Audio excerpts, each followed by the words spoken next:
Well, it's about that time again. Time to kill some characters. Sorry.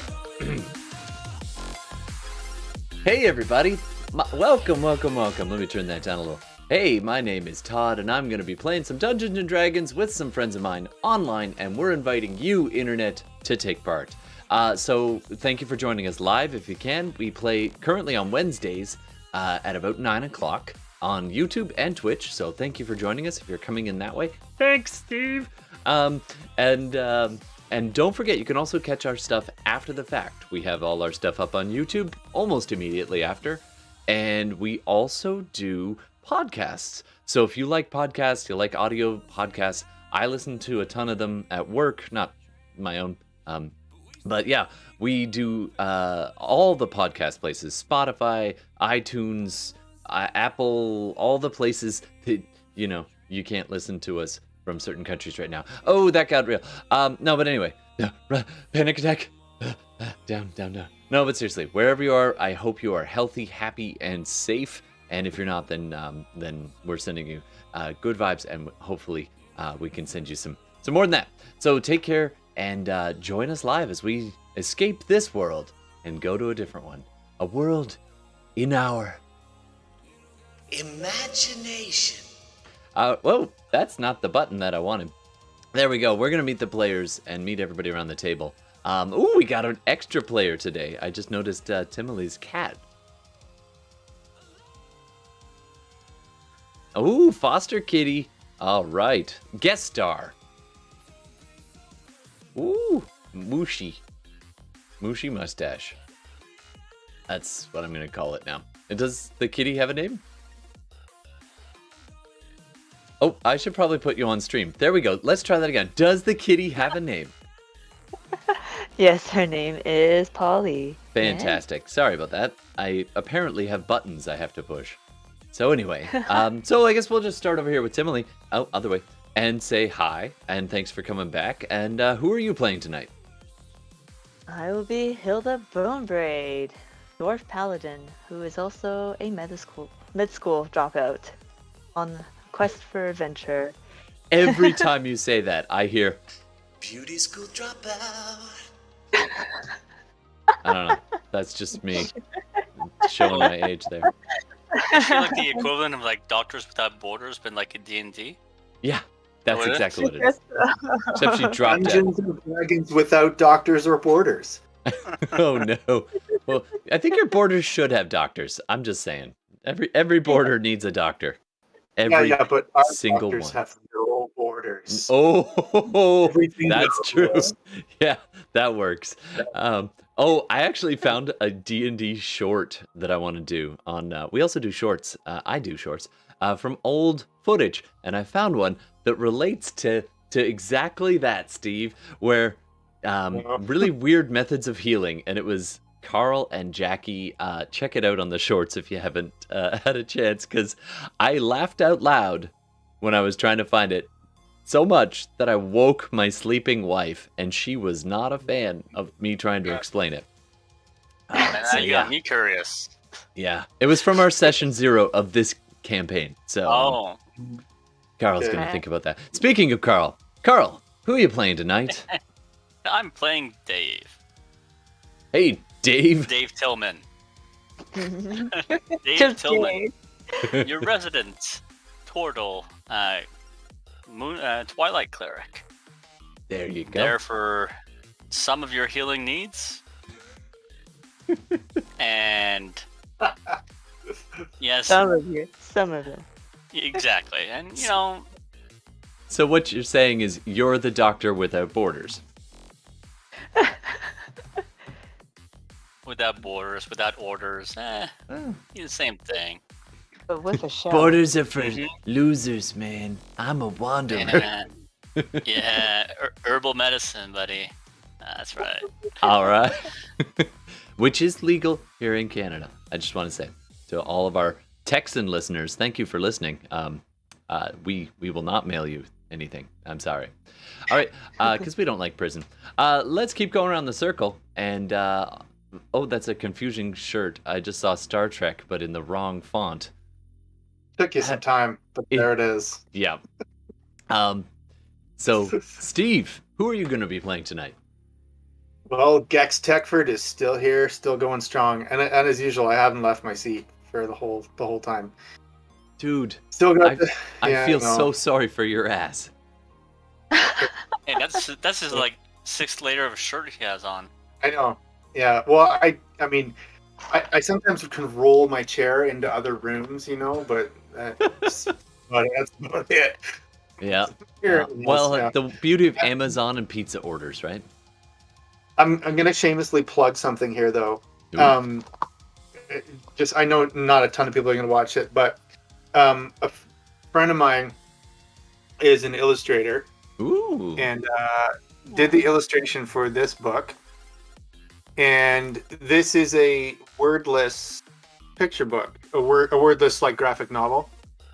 This That's little awesome. girl, she has a sweet little bunny that she uses to kind of save the day in various situations. And the illustration is amazing, and the story is amazing. Like it brought tears to my eye, like no shit. Wow, that's awesome. Braden Sato is the illustrator, who, by the way, also illustrated my own cover for my own book. That's right. And so I have that upstairs. that Kunoichi bunny, amazing, blew my mind. Anyway, if you get a chance, it's on Amazon. Awesome. Thank you yeah. for sharing that. I was unaware, and I did appreciate the book that you wrote and the art on the cover. I thought that was real good. I will All right. say about Braden, like his ability to take the words that you say to him and make something that visually represents exactly that is uncanny. Uncanny. To do this, he read 1/2 page, and when I saw the black and white of that, it was exactly what was in my head. So he's amazing. Anyway, Oh. That's back to fantastic. the game. Gex I Techford, respect rare to artists who can do that or any kind of visual arts. I myself am a stick figure master.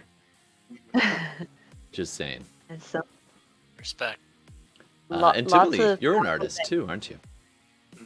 Well, I draw and I am a graphic designer, but definitely illustration is a whole other realm of creation that I know so little, I didn't even know that.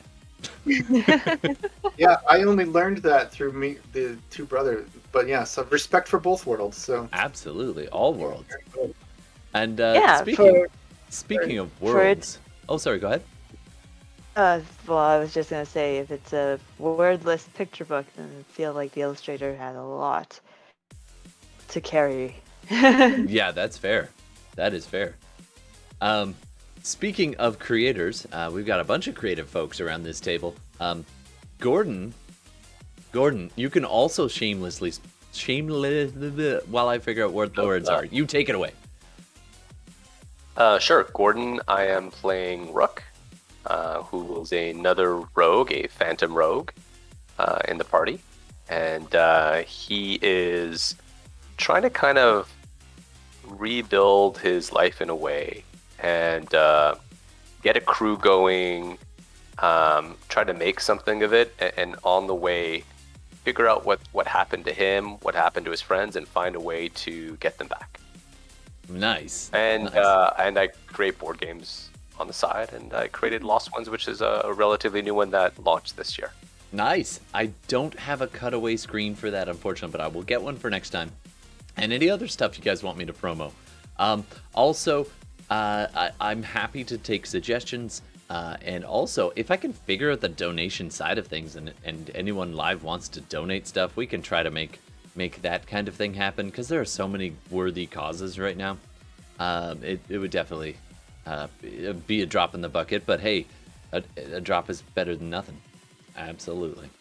All right, and that brings us around the table. So let's go get ready to play some Dungeons and Dragons and see whatever the you guys are gonna get up to this time. Oh, we all know that. Oh, sorry, just one sec, Carl.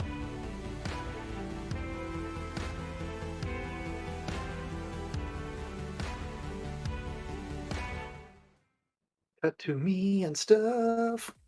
There we go, and we're back. All right, where we last left off. You are in the city of Tazvarel. You have most recently upped your status as a crew, a fledgling crew, who have competed in a very high-level, hush-hush, underground competition called the Gauntlet. You made some new contacts. You impressed a good number of people, being the underdogs who came out on top just barely, but you came out on top, making some enemies, making some friends, and making some contacts. You made your way to a temple for the promise of some coin and some excellent work, along with several other jobs were offered, and you selected this one. On your way there, there was some kind of attempt on the lives, or some kind of awful magical explosion in the courtyard just outside of the headquarters.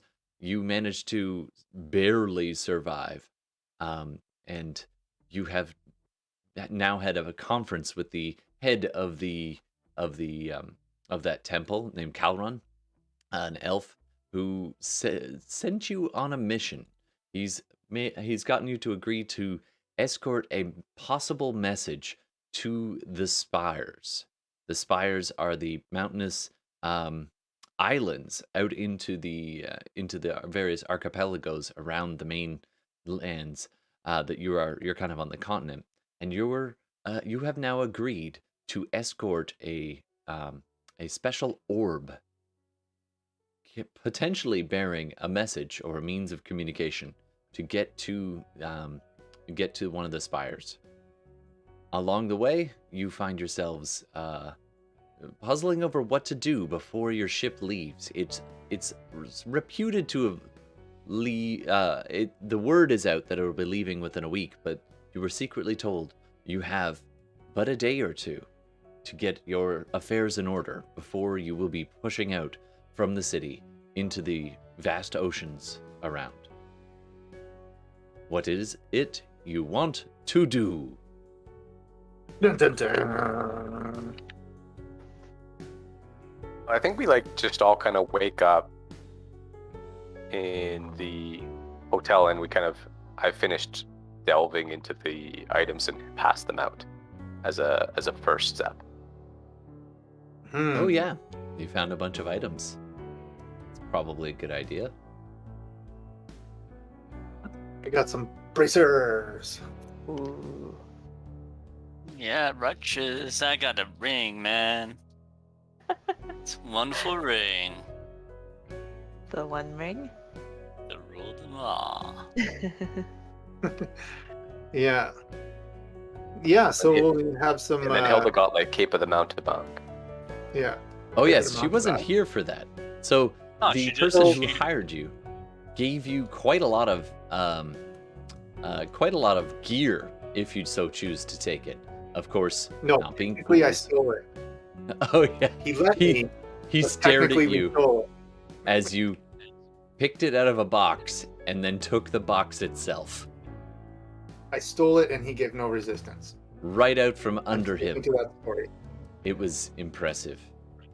And essentially, you just woke up from a weekend at Bernie's. We were carrying around making you move and talk. Yeah, Tillman, Dave Tillman there, the Tortle, who grows hallucinogens on his shell. Apparently, during the massive party after the big battle, you partook, and it took more than you thought it would do. And you come to. Everyone around you is just wrecked.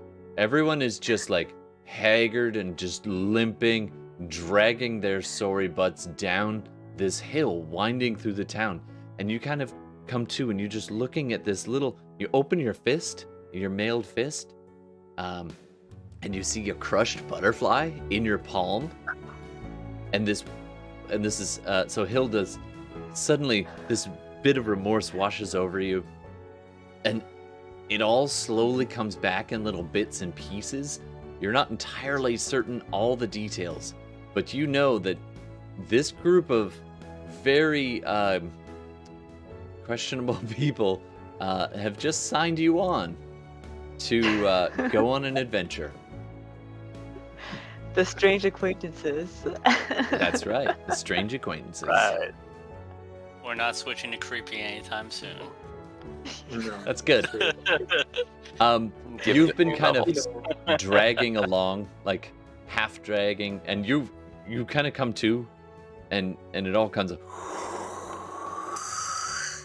boom, and you're back in your body for a second. You're looking around, being like, "Oh, whoa." Hey, welcome back.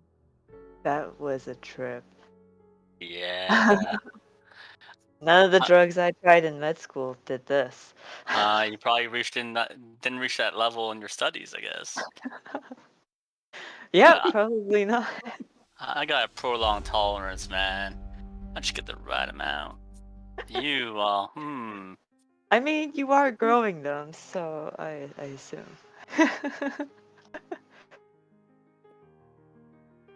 Definitely high on his own supply. Yeah. 24/7. has We to didn't- compensate for his low charisma. Welcome Yeah, we back. couldn't leave you out of the adventure, and besides, Oh, yeah. I don't know, Yeah. didn't necessarily trust the types that were hanging around the pub the other night. So Well, You know. thank you. we figured he'd wake up at some point. Yeah. Just, I mean, I hope it wasn't terribly cumbersome to drag around an unconscious dwarf. Yeah, you were Male. semi-conscious, and you get little Okay. fits. It was almost like you were watching yourself on like an old, like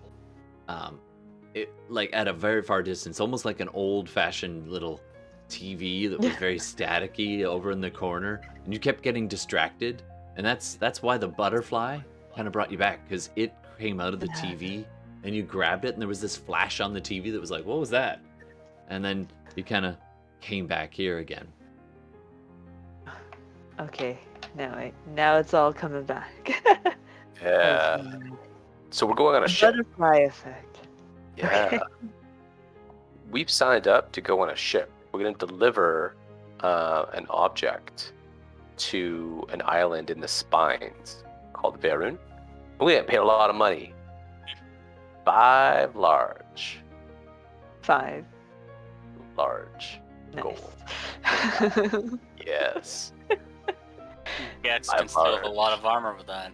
I know. So, I mean, while you guys were getting high, I was kind of wheeling and dealing, and the next day we were talking out with different proposals, and it turns out this one is probably the most lucrative. Coincides with another offer where one of the guys wanted us to join his crew and ship, and hey, we're delivering this message on his ship. So we've been That lying was someone low. named We're Captain leaving Zim. Captain Zim. So we're gonna meet him tonight and head off. Awesome. Yeah.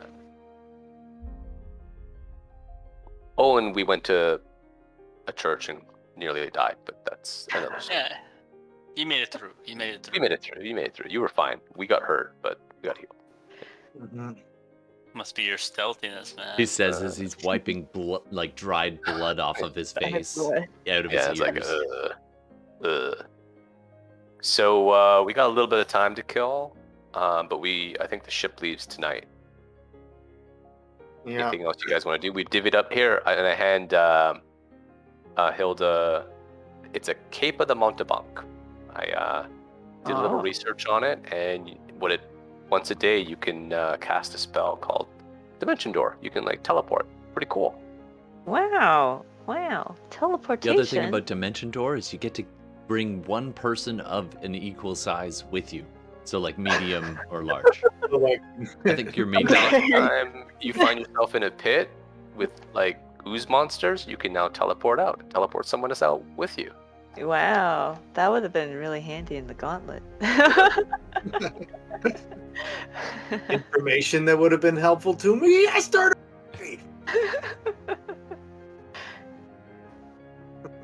So, what do the rest of you guys want to do? We've divvied up the potions, the gear. Anything else you guys think we should get before we head out? Well, I've been fixing to go shopping. But I could use a little help if any of you guys are up for it. You know, some shopping assistance, as it were. Cut to that. I've been Shopping. So, Okay, I was gonna say, Tillman just fucking naively just raises his hand. you're I- the I- getaway driver. And I I don't know. subtly just pass on that one, and I've got something else I want to do. Actually, So- that's okay because Hilda I think is a good wingman for me on this one. okay, so you got Dave, the non-roguey people with you to go on a heist.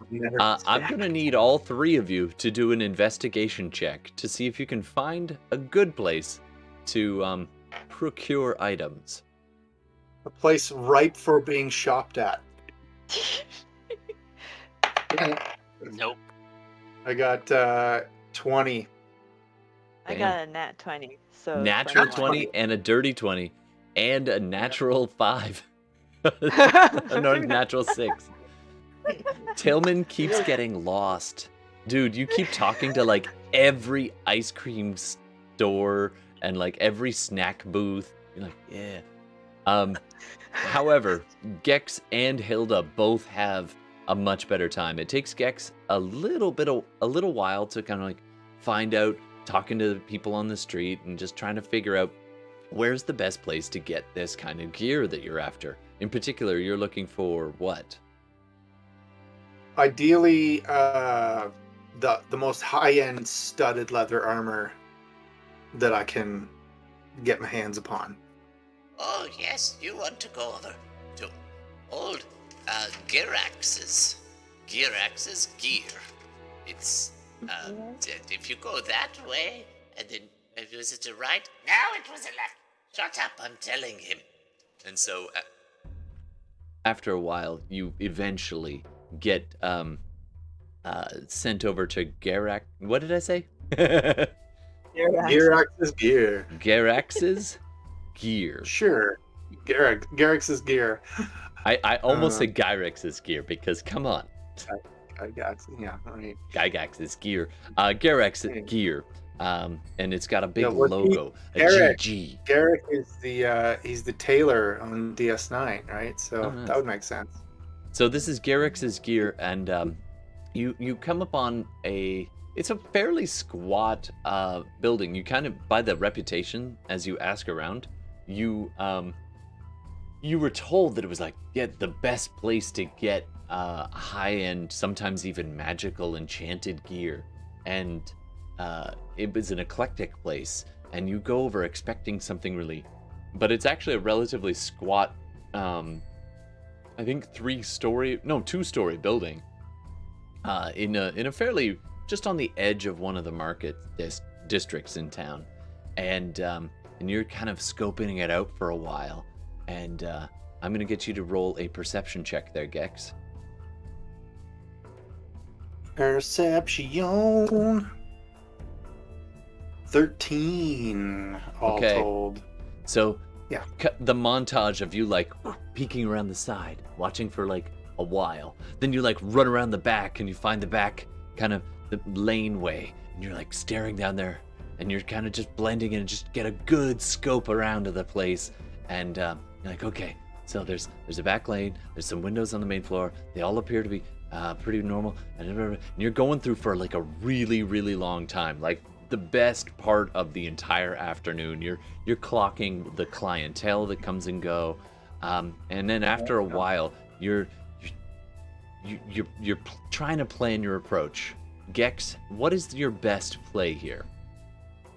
Well, here's my thinking. We're gonna do a little bit of front door, back door, eye candy. So you're talking pawnbroker to act. Tillman right now. You haven't seen Hilda in a little while. Well, no, I gotta wait for Hilda because she's key to this plan. So yeah.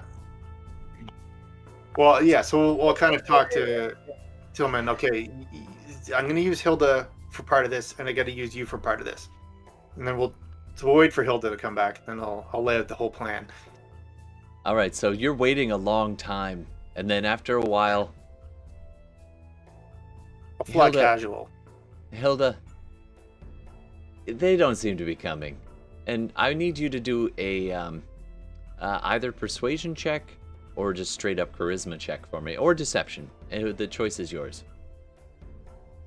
Well, that's a Ooh. good choice. I would do. Would you say deception, persuasion, Just or Hilda. what? Just Hilda. Oh, just Hilda. Persuasion? Yeah, I got. And you have advantage. I have advantage. Just rolled a 14 plus 6, so 20. Okay, the 14 was higher. All right, so dirty Plus 20. six. All right, so you're waiting for a while, and then, all right, you kind of excuse yourself after making nice, and then you go outside, and Gex and Tillman, you just see Hilda walk out of the store, and one of the people kind of wave to her and say, You'll come back anytime. You're such a charming lady. and she walks out, and eventually catches your eye, and you kind of meet around the corner. Saunter over. Oh, you were in, I didn't know you had gone inside. You were in there a while. Did you find I would- anything pretty? Mm, let's Shiny? see. Should I roll insight to see if I did see How about a anything pretty, perception or- check? See what you noticed while you were Alright. inside. 12. All right. You got an idea of like where the clothing is, like the basic sections, and kind of an idea of that. So you could kind of Yeah. lay it out for them a little bit. So I'm outlining where the armory.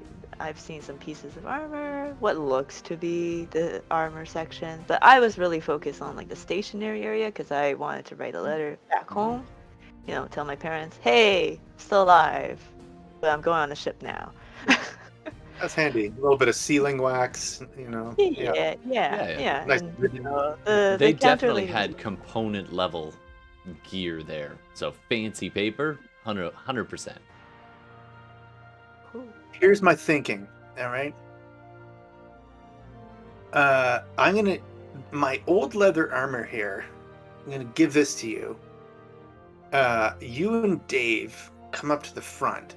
Have a mild, not too serious argument about the fact that there's no way that this is gonna fit him. But you might be able to get it repaired and then sell it, and then go on in, and then bug the purveyor of this shop Okay. to quote you on costs to either repair this, maybe upgrade it with studs, and no matter what price he gives you, it's not good enough. Just keep going, and be more and more annoyed the more you go back and forth. Got your back there, man. Haggling's my specialty. Yeah, and Dave, you let Hilda do the talking with the guy. You just go into the shop and look at everything. Take something off the rack. Don't put it back on properly. You know, accidentally back into something and knock it over. You know, not too much, but a little bit. And I will be in the shadows. Oh, right. I see. So alright. we're like the distraction. All I right. get it. I'm the eye candy. The All hard right. pill. With a hard, it's a hard candy. Crunchy on the outside, chewy in the middle. Oh no. Yeah. All right, so as you can see from the map, there's a general layout. The main floor and the upper floor, essentially. I've highlighted and placed you in the wrong spot. Just one sec while I relocate that. So Where is me? let me just Ah, grab y'all. Oh, that's not what I wanted. Map. Map. Too Too much map. Too much map. It's the map. It's the Kaboom. map. There you go. So you are outside looking at this building, and like I said, it's 2 stories. They're tall stories, though. And on your right, you see some kind of stablery going on, and you're just outside the gates, and it looks like the main hall with a couple, like main entrance hall, and there's a couple of pillars holding up kind of the vestibule area, and then it goes inside.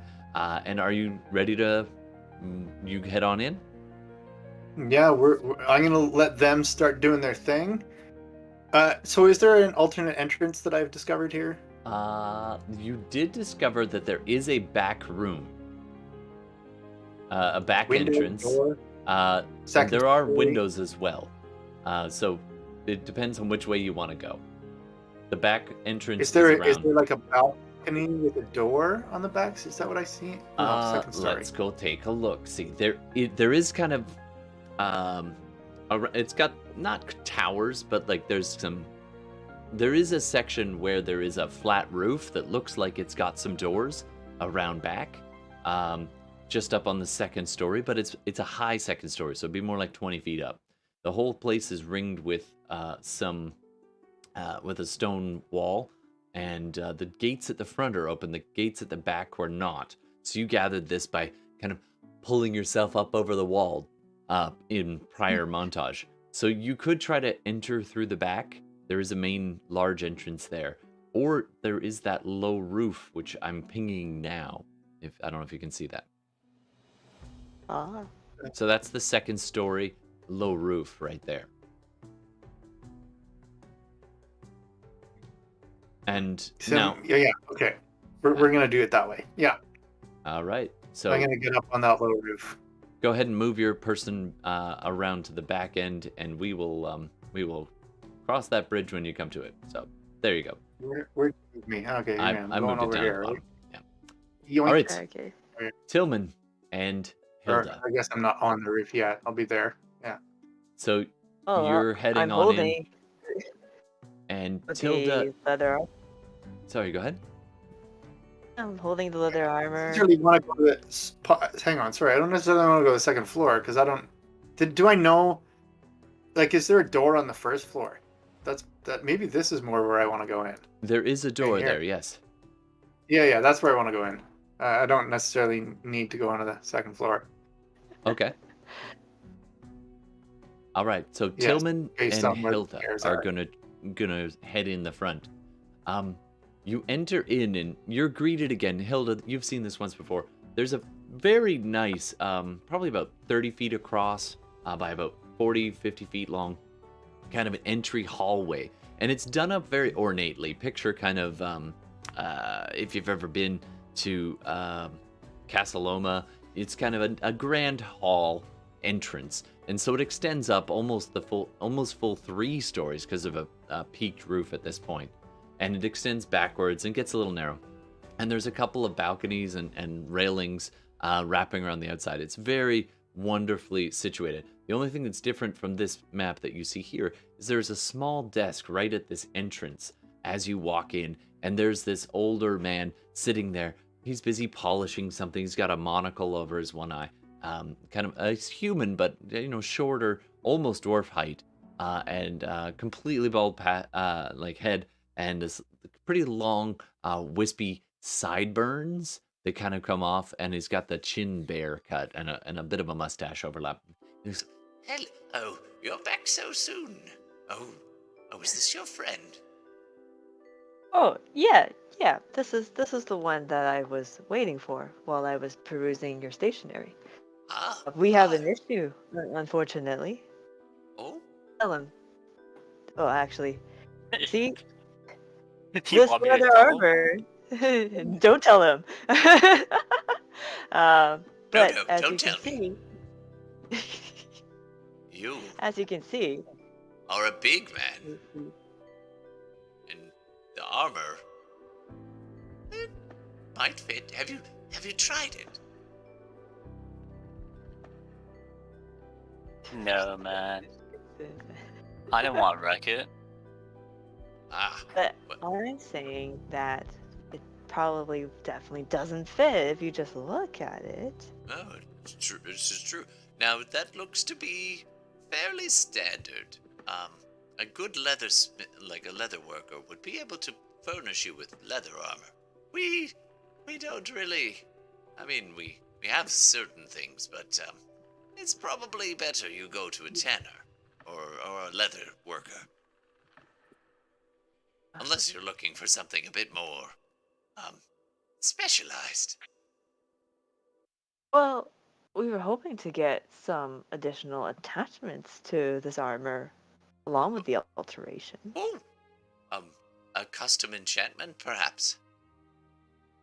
Yeah, he is a Tortle. He needs the extra protection. Interesting. Let me see that.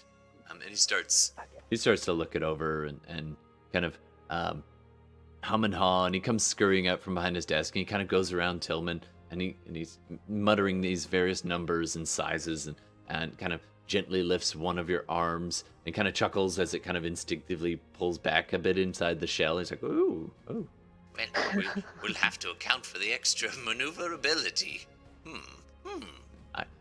I've never worked for someone of your kind.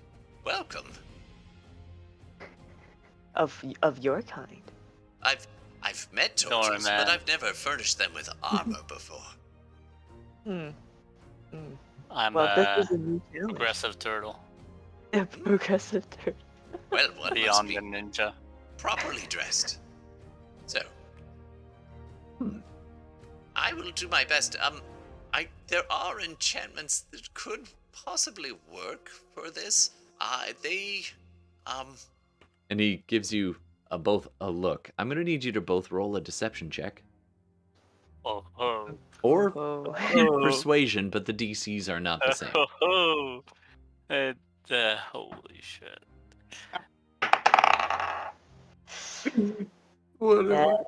That's 19. What the? I got 13. Oh, that's a super high roll. That's really good for Tillman. Wow. You have no idea. You got a negative to your. Yeah, it's got negative -3. 3. I All right. rolled 60. Damn. Nice. All right, that's pretty good. No flubs there. He kind of nods and says he nods up towards Tillman, but his words seem to be directed at Hilda. Yes. Well, appearances may be deceiving. Yes, of course. If you wish to custom order an enchantment, we can do that. It might take some time, and it will be fairly expensive. But we could do this for you. Are you thinking of a standard protections, or are you thinking a little bit more exotic? Oh, yeah. Well, we are going on a voyage in about a day or two's time. So I'm not sure if your timeline still works for us. Perhaps we have to take our business elsewhere. I'm terribly sorry, but custom enchantments take weeks, if not months. The timeline on such a thing would be just perhaps we have something that might do as it is. Yeah, let's peruse your collection. Right. So he begins to guide you through the various sections of the store.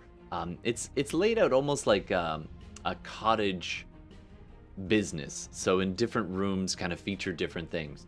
By far, probably the most impressive room is the one immediately to the right from your entry.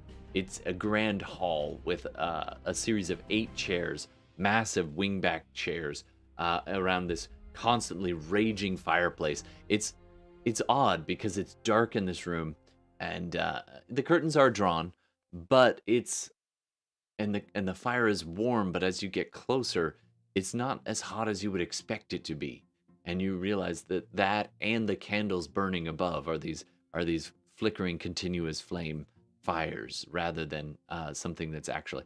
But there is heat coming from a comfortable warmth coming from the fireplace.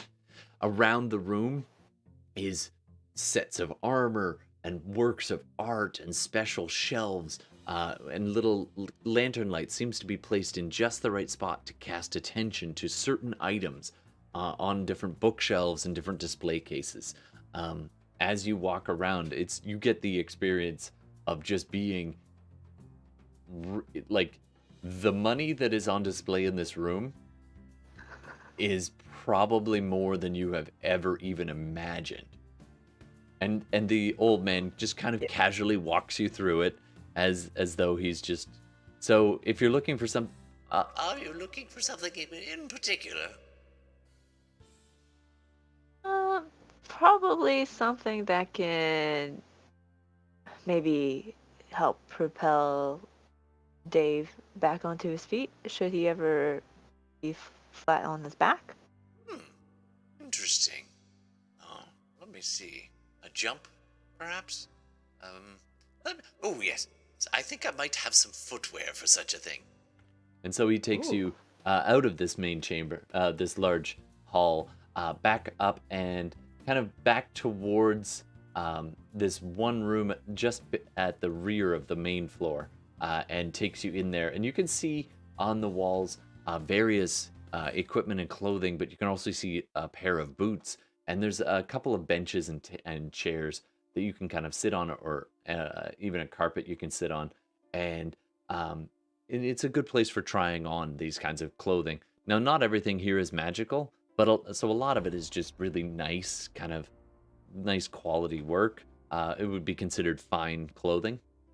But he hums and haws for a little while and eventually finds a pair of boots on the wall, and brings them, kind of picks up his little necklace from the inside his kind of tabard, or his shirt, and his vest that he's wearing, and he holds it up and just passes it in front of the bookcase, the shelves, and then he reaches up and he grabs the pair of boots that look about 2.5 sizes too small for Tillman, and he goes walking over. Here, have a seat. Oh, Dave, please sit down. Oh, yes. we all Fun. start faking an accent, an affectation. So Tillman sits down, and the little guy just begins to pull and stretch like a shoe salesman from the old days, just trying to get these slightly too small shoes on your feet. And every once in a while, he kind of blows on his hands as though he's a little bit cold and rubs the leather. And over time, they begin to stretch and just be a little bit bigger and a little bit bigger until it pops on. And as he's doing this, he's explaining. Ah, yes, you see, these are, they call them boots of jumping.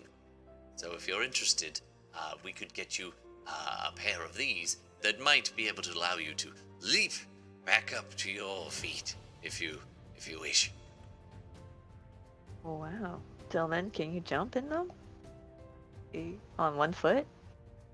Hey, it's only one way to find out, man. All right, so you try jumping on 1 foot. I'm going to need you to do an athletics check for me, please. I imagine the shopkeeper's like, no. He's busy talking to Hilda. Athletics. Okay, athletics, yeah. 21. 20. Damn. That's wow. That's already a very good thing. So okay. So you can jump 3 times your normal distance. But not farther than just almost effortlessly. So you stand up and you just go to give this little hop, and because you're only wearing one of them, your regular foot jumps normally. You're without the boot, and the other one jumps off like, and you just go rocketing, like tilting like a weird cartwheel directly to your left, and you slam into this bookshelf fully upside down, like 8 feet in the air. And you slam into it, and it rattles. Fortunately, like some of the clothing falls off, and you come falling back down to the ground. Fortunately for you, you land on one of the stools, kind of breaks your fall, and so you don't take any damage, but you just got flipped the right over. Dang. Oh, man. This is pretty good. I mean, I yes, it made you jump. And The old man's like, oh dear, we really do recommend wearing both of them. Let me help you. and he begins to try to help you get back up to your feet. You know, these are considered an uncommon magical item, a wondrous item requiring attunement. Yes. So these will run you. Uh, we can, we can, we could let them go for 500 gold. 100 gold. They would be quite good at doing a kip up. Hilda, man, I don't know. I can Bit- try. yeah, I've that been sounds. known to haggle, but 500 is a little steep. So How you about- could try to How about persuade. shopkeep? Pardon? Mhm. Well, how about, as I say to the shopkeep, how if we were to purchase a more complete outfit for my good turtle friend? I kind of like pat Dave on the shoulder. Hopefully he doesn't like make a little stomp with his booted foot. But if I were to buy a more complete outfit for my turtle friend Dave, Yes. would we be able to haggle for a bargain price? A bulk discount, as it were. Perhaps for an ensemble. I mean, I'm gonna need you, because Tillman, you're trying to help. I will. You could roll. You could each roll, or one of you could roll with advantage. Yeah, roll advantage. Okay. And this would be probably persuasion. best. Yeah, it's definitely you. Okay. Dave is strategically tongue biting. Okay. So I don't know I how the fuck Dave's helping you, but just yeah, helping me get out. Okay. He's You're looking putting extra pathetic. you're letting your full weight kind of land on the shopkeep as he's trying to get you. Anyways, so I rolled a 12 the first time plus 6 with my tech, so that's 18. 18. well, I suppose we could dress this fine gentleman as well. And you know what? You remind me of an old friend. I could give you 10% discount. 10%. Okay. We can discuss as we move along to the next item. So, Dave, you spend a while like peeling the shoe off of your foot, or do you put the other one on? well, at this stage, like we've already ascertained what it does, and it's a matter of okay, well, do we put him aside while we decide what else to buy, or stall for time? Like, or do I keep him on?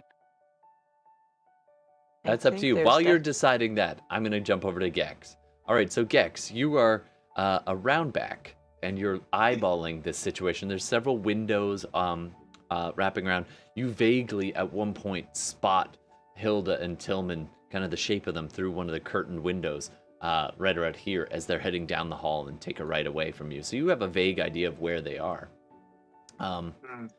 You kind of stealthily approach. So you're on the far side of this gate. It is closed. I'm going to need you to either open the door or climb it. Which one do you want to do?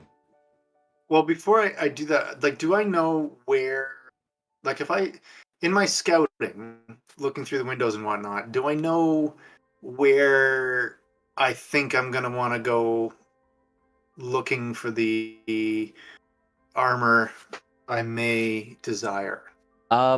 Well, there were bits of armor in that main hall. Hilda only got a slight glance into it, but it looked like really fancy stuff was in there. But it didn't look like that had a lot. Probably upstairs in one of the various rooms. They look like bedrooms on the map, but they were actually rooms, and they've been kind of updated to be holding rooms. It's probably upstairs. Okay. Okay. So I'm gonna try and do like a little. How tall is the wall? The wall itself on the outside is going to be Yeah. about 10 feet. It's actually pretty high. You are very tall, though, so you could easily reach up and grab and do a little pull-up. How jumpy? Yeah, I need to decide need to figure out how jumpy I am. Now, Where do the I- how do second I know? floor begins at about 20 feet, so you'd actually need to climb if you wanted to try to climb, or get inside. Well, here's the thing. I am a rogue with the second story work, Oh. What's so I can climb like a climber who climbs. So Okay. probably So- your best bet is to get into this little location where there's no real window visibility and scale up that Yeah. little corner. All right, I I'm use gonna my need- judgment to try to become on the other side of the wall. All right, so go ahead and roll athletics, please, or acrobatics. I will do acrobatics because I'm slightly better at that. Plus, 11. You start pulling yourself up. You get over the top and unceremoniously fall over the far side and catch yourself, dust yourself off. Take a glance around. Do a stealth check, please. Stealth. I'm better at that. Come on, big heavy dice. 24. Oh, take it. Oh, nice. That is pretty good. That might matter. Hold on one sec. All right. It's always the first. It's always getting through the door. That's the hard part. The doors. Yeah. Doors. All right. So, yeah, you seem to be doing pretty good right now. So you don't appear to have alerted anybody in the kind of roadway behind you. There doesn't appear to be anybody in vision, and you quickly scoot across this open section, ducking down underneath this little wall, and then underneath the windows near the hallway where you saw Hilda and and your Tortle friend go a little while ago. You wedge yourself right in the corner in this kind of shadowy spot, away from prying eyes, and then brace yourself, and then begin to. I'm gonna need an athletics check for climbing, please. You could also do acrobatics if you want. We'll try acrobatics because I feel they're equally applicable. What was that term again? I feel like you were doing 13. what I was doing. What term? What's that? Like this is. Oh, stemming. Yeah. Stemming. Yeah. It's a climbing term. For when you're in sort of the inside of a V, you're pressing against the walls, and you're kind of like your hands are kind of out. You're pushing your hands kind of almost backwards from you, pushing your chest in, and your feet are pushing inward. Yeah, pushing you inward. Nice. How'd you do on your roll? Sorry, I missed that. What did I say? 15? 13. Okay. No, the next one. So you're already in the courtyard, Oh, and now you're trying to climb and stem up the in Yeah, this yeah. little V section. What was Yeah. another 13? no, sorry. That was the 13 for the climbing. Yeah. Okay. So there's not very good handholds or footholds, and so you're making your way very slowly. You're going to be at about a quarter of your movement.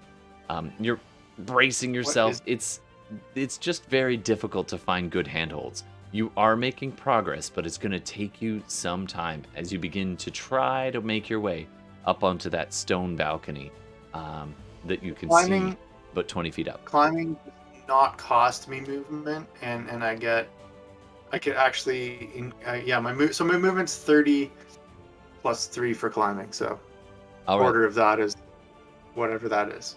Yeah. So you're making some progress, but you're only at about 8 feet up right now. All right, back inside. So he begins taking you on a big tour around the inside. You managed to pick out some non-magical clothing, so just some fine clothing that'll probably set you back about 40 gold. He finds Okay. a lot of it's kind of baggy on you, but can be tailored, he insists. So he leads you back through, and I'm just going to get you both to do a perception check for me.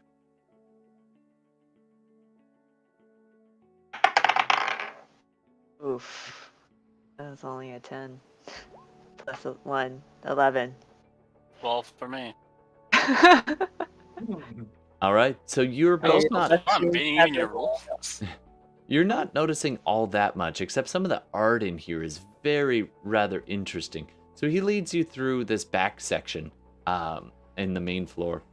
And this section has weapons, a lot of weapons. It's like a kind of a back entry hall, and there's this beautiful tapestry on the ground. And it's not tapestry so much as like a very carefully woven carpet. And it's got this picture of like a king knighting, being given a crown, and it looks really interesting. And as you're walking over it, it's kind of an odd thing. It's just like it is in the picture, but there's this odd texture to it, as though it's got a little bit extra soft, extra give to it. As you're walking across, you look around and see all manner of weapons, just kind of carefully placed around the room inside these bookshelves.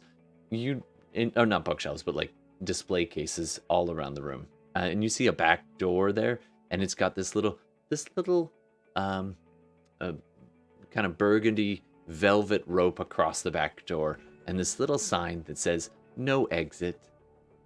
And the little old shopkeeper just keeps you moving on through the space. Are you? Are you interested in any weapons or any such thing? You're going on a journey. We are. Maybe I would like to purchase something here as well. Not just for Dave here. Dave, are you feeling any particular weapon on display? Man. Unless he notices a halberd that's, seems more badass than what he has, but Well, do a percentage check for me. D20, or D20. Percentage. Just a D20 is fine. oh. Alright, D20. Unfortunately, it doesn't seem like there's any pole arms in here. There's a spear that looks pretty nice. Nah, man. I'm good, thank you, though. All right. I will look around to see if there's a battle axe or a warhammer. Go ahead and roll a D20 for me. Okay, it's 13. 13. All right. There is a warhammer there that looks to be on a display case, and he sees you looking at it. He's like, Ah, yes, excellent craftsmanship. It came from the mountains of north, and it does have some small enchantments on it. Tends to keep it from the wear and the tear of the regular days. It makes it it's an excellent balance. Would you like to hold it? Oh, yes, please. So he gets it out. Oh, I got the echo on. So he gets it out and he begins he passes part of his necklace over part of the display case, and then reaches in and grabs it and hefts it. And he seems to carry it with a bit of extra. It's quite heavy in his hands, but when he passes it to you, it's got it's excellent balance. It would be considered a +1 warhammer. Wow. Yes, this is quite. And then I take out the other warhammer. I'm just kind of comparing them in my two hands on feel. Yours is fine, and you're very used to it, but you're used to kind of compensating for the balance is slightly off. It's getting a little bit of wear and tear. It's got a little fleck of hair and blood on it still that you're suddenly aware of. And then you look over at the warhammer, and it is perfectly balanced. It is extremely it's well oiled, the shaft of it, and it's wood, but it looks like it's iron core with a filigree around the outside, and the handle has little stud bumps to add to the grip, and the pommel of it also could be used to strike. and it's got a loop at the end with a leather strap that could go around a wrist or hang on a belt if you needed to. It's considered That's an like- uncommon magical weapon. That's a +1. He's like, You've got excellent taste. And it would be approximately the same value as the shoes. Oh, okay. I'm just going to put on the sad face and hand it back to the shopkeeper. Like, well, if I had to make a choice between my friend Dave's safety and my battle axe glory, Warhammer glory, I am going to choose Dave's safety. That is very hand it noble back. of you. The Dave's safety. Dave's safety. safety. Safety first, kids. I was going to say this leather strap was like the Wiimote. Yeah, a little bit. Yeah, exactly. All right. So he takes you into the next room and shows you around briefly. And this one is mostly this one's mostly kind of satchels and bags and backpacks and other random equipment. It seems like this is the room where they just put things they didn't have a specific use for or like a category for. It's kind of a catch-all room. And not all of it's magical. Some of it's, just a nice backpack. If there's anything in here you're particularly interested in. I could look at some knapsacks. Sure. Girl's gotta have a good bag. Yeah. So you start sifting through and he's, Oh, yes. I see that, you're interested in that? Well, I do have this. I don't know if this is outside of your price range, but a haversack. If you're interested, this, I don't want you to compromise on your friends. This would be extremely valuable.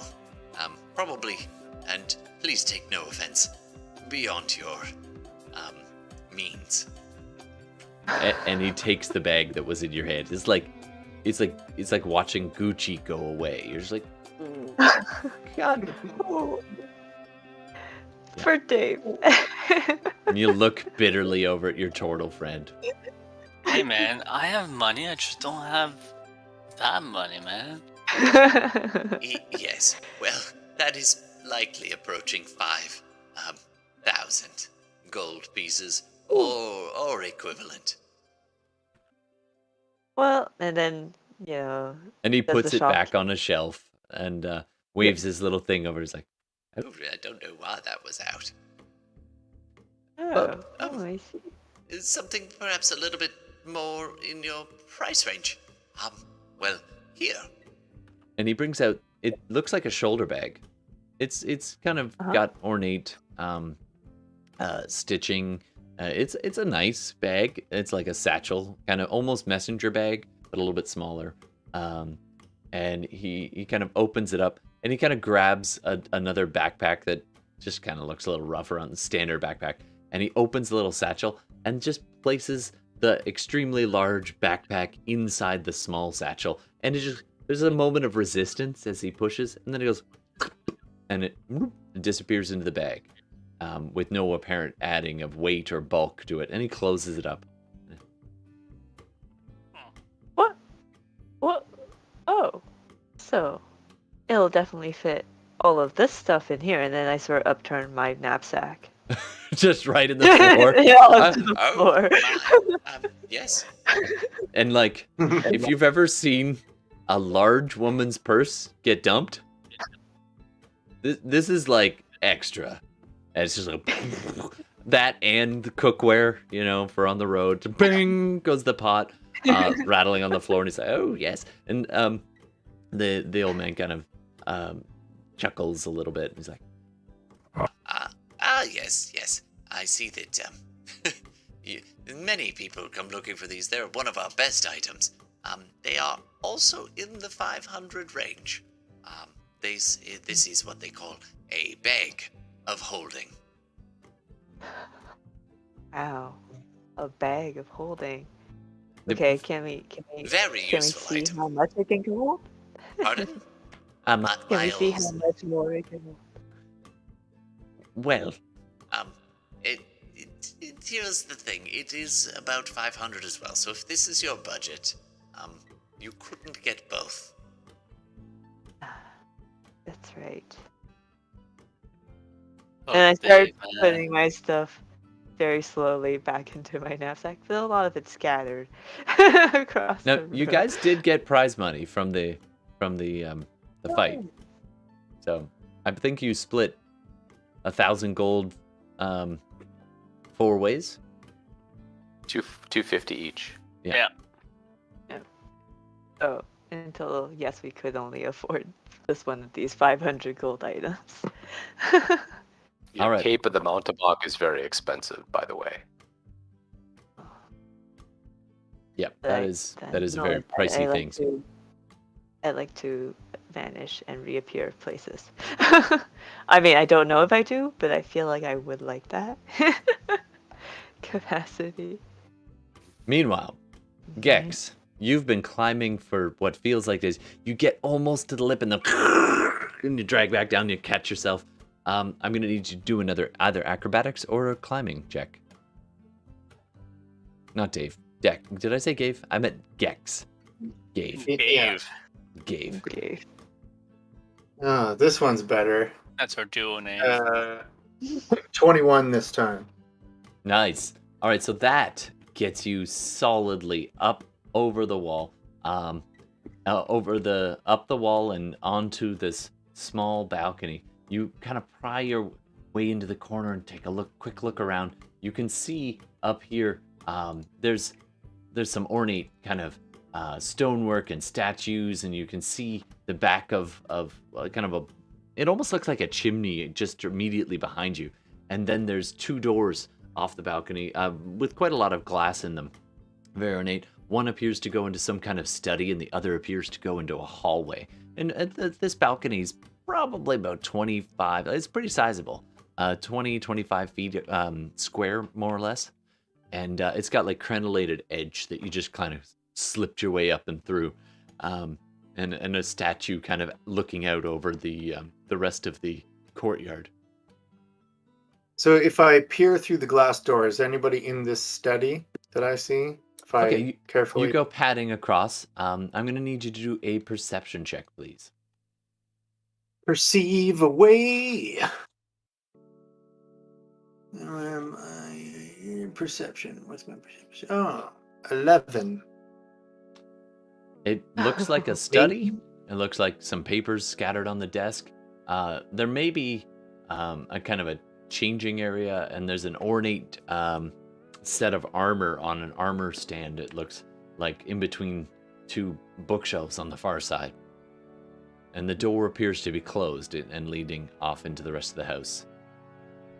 Well, I will attempt to stealthily pick that lock. All right, go ahead and do your... Try it first. Absolutely. So you try it. It is definitely locked. Yeah, so we'll go for the old pickaroo. Wait, did you try the door? Yeah, just gently the handle. Okay. Wait, no. He would think better of that. He'll actually try to pick it first. Okay. I'm going to get you to go ahead and roll your thieves' tools to try and get the door open. Thieves' tools. What am I rolling to do that? It's the same as any of your skills that you are proficient in with Dex. So it'll be the same as your stealth. Okay. 19. That's pretty good. Wouldn't necessarily be the same as stealth if he has expertise in stealth. Oh, yeah. That's true. That's true. Well, because I get efficiency. You get +2 plus your Dex plus your roll. So that would make it. What did I say? 17? You said 19. 19. What was on the dice? So, 12 on the dice. Plus 7 for. Yeah, plus 7. But if I get another bonus, then it would make it 21. Do I? It depends on what your expertise is. My expertise is. Well, I have plus 7 to sleight of hand. So what does that tell me? That would be your expertise, and you get one other one that has the extra bonus. It doubles your Stealth. proficiency. Yeah. So he has a 17 because he has +3 dex, plus Yeah. 2 proficiency. Right. So +5, +12. All right. So 17 it is. So you're What is it? trying, and you're No, just going. 19. 12 plus 7. It's 19. Is Okay. that what it said? It's 12 plus 5 because you have. Either number. way, you try the door, and it's like, it's almost there. You can feel it start to, and it slips, and you're like, oh, damn it. It didn't actually open. It's a pretty good lock. Oh. Hmm. You could try Well. again. The DC is probably higher. You could try the other door into the hallway. I'll give one more try on this before I try the other door. Sure. We'll see. Come on. That's better. 24 altogether. Nice. So Still you might get back be in good. there, and you get to that moment, and it's almost like somebody's trying to just close it on you. Like it by all rights, it should just flick open, and then it starts to move itself back, and you jam your pick in there, so it can't move back, and then you do the handle, and the door kind of opens inwards, and Before I you're go in. all the way in, I'm going to stop 1.5 ways through the door and pull my candle out of my pack. I'm going to take it and I'm going to jam it into the door latch and like swipe it to the side and fill it with wax so that the latch cannot go back in. Nice. All right, so you wedge the door, and that is now considered very hard to lock again. All right. You take one last look around. Do a perception check for me.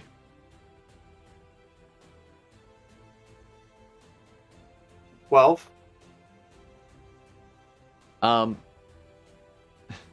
Says you're looking around in the room. It is as I described. You see the armor. You look back out on the balcony, and you're just like, wait, what?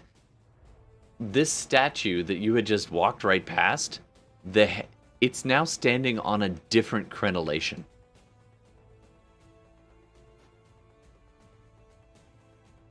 And you're like, That's weird. That's weird. Is it not a statue? and you're standing Is there it for a little someone while, and trying you kind of on see it lift one of its feet up, and then as though it's kind of, and it's clawed, like bird-like claws. It's got these large stone wings. It's a gruesome-looking figure, about half human size, and it kind of flexes one of its feet as though it's been standing a while, and then puts it back down, and then does the other one, and then hops back to the original crenellation where it had been perched on top of. You manage somehow to stealth past the gargoyle that is just sitting there. And I say somehow because your 24 beat its 20. Well, so now that I'm in, I think to myself, I remind myself of my thieves mantra, which I learned from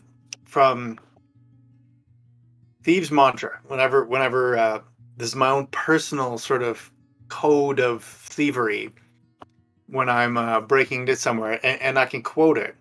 Famous man, well, he's special to me, named Daryl Zero. Now, a few words on looking for things. When you go looking for something specific, your chances of finding it are very bad. Because of all the things in the world, you're only looking for one of them. When you go looking for anything at all, your chances of finding it are very good. Because of all the things in the world, you're sure to find some of them. So with that in mind, I look at all the things. Nice. Now, what was the perception check you just got? Oh God, I don't remember. I think All right. 12. Roll it again. I forget to. That was DM's fault. So I keep up the loot my bonuses. Well, 12 again, so same. All right.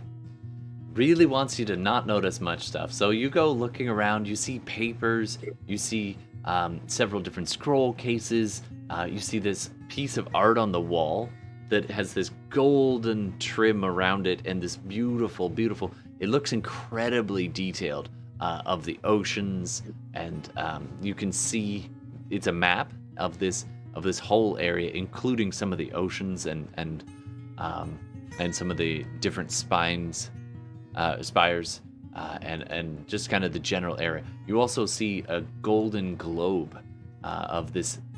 Now, some of the areas of the globe are literally labeled "Here be dragons," because it's not fully mapped out, but a lot of it is. And you see the whole area. On the various shelves, you see scrolls, you see books, old tomes, all kinds of things. None of which seems to grasp your attention, unless if I describe something and you're like, ooh, what's that one? You see a purple book, you see a gray book, you see a brown book, you see a blue book, you see a yellow book. Some of them are in languages you can read. Some of them are just in languages you have no idea what it's all about. Yeah.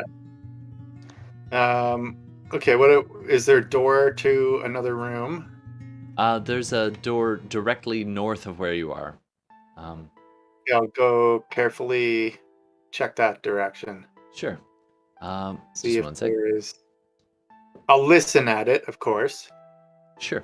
and then give it a few seconds of listening. All right. After a few seconds, I'm not going to give you another perception check. It seems pretty quiet over there. I will attempt to open that door with. Sure. It opens no Yeah. problem. Okay. And you open it up, and you see a little old man facing away from you. And kind of his backside is kind of facing towards you as he's bending over some chests on the opposite side, and he's busy sorting something and looking through. Can you ping him? Where? I can place him in it. Well, I don't have a mini, but he's right across the hall from you, but he's facing away, and he doesn't appear to react to you, and he's sifting through, and he's got, he's a human, kind of dwarf height, bald, little white wispy mutton chops. I'm just gonna watch him for a couple seconds and see if I feel like he's gonna stay there or go somewhere else. He looks like he's kind of just about finished up with what he's doing. So I'm just gonna get a little 12 o'clock D12 roll. Give him a all right. second. So he turns and he begins to walk out this door, and as he goes, he just gives a last passing glance, and you just step back from your earlier stealth check, and he just passes you by. There's a wardrobe and desk immediately to your right, a kind of a changing curtain. There's those 3 chests and a large carpet on the middle of the floor. And he closes the door behind him. What do you want to do? Okay. I'm gonna shoot right across to the far door and kind of look left and right as I go. Okay. I want to see what's in that far room. Yeah. Okay. This one is also appears to have a pretty good lock on it. You could try it if you like. Okay, I'll give it a whirl. Finally, a good lock-picking roll. 23. Oh, nice. All right, so you sit down, and now that you know what to kind of watch out for, you manage to pry the lock and pop it open, and inside, it's a very, very large, almost like a stateroom, and there's a large 4-poster bed, all with the curtains drawn around it, and you see, you can see several tables around. There's a dressing area with you catch the glimpse of a large golden bathtub, a very ornate looking chest on the left side over there, and there's a fireplace with what looks like a large winged angel or celestial type creature carved in bas relief. Carved statue kind of hovering over the fire, and a small wardrobe to your right, and a kind of a little. You can make out the space where some balconies are, little opening Juliet-style balconies around the room. Several of them. There's 4 in all, and a small closet immediately to your left. I really want to go look in that chest, so I'm gonna go. I want to go check it. Sure. I have a feeling that if there were a safe anywhere, that may be better than stealing armor. Sure thing. All right, so you go ahead and do an investigation check to check it out. Investigation. We're so getting banned from the store. We might get to leave. 13. 13? Yeah. I mean, it is locked. It's got 2 locks on it, both of which look pretty heavy duty, and there's otherwise it's almost a full 8.5 feet long. Like, this is almost more like a trunk, more than and it's almost like, yeah, it's pretty long and deep as well. So it stands almost, well, on you it's more waist height, but on a human it would be almost like chest height. It's a heavy duty chest. He's gonna pause for a second, listen, and then go for the locks. I'll give you another perception check. Nat 18, which adds up to 19. You're quiet for a moment, and you can hear some of the faint voices in the room of Tillman and Hilda and the old man downstairs. You can hear a little bit of shuffling from the other old man that you saw just a few minutes ago. And you're still for a long time. And then you hear just on the edge of hearing, you can hear,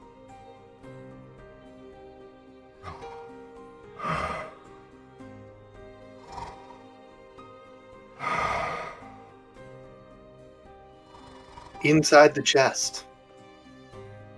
well, it is now. I take suggestions from players too. Yes, from inside the chest.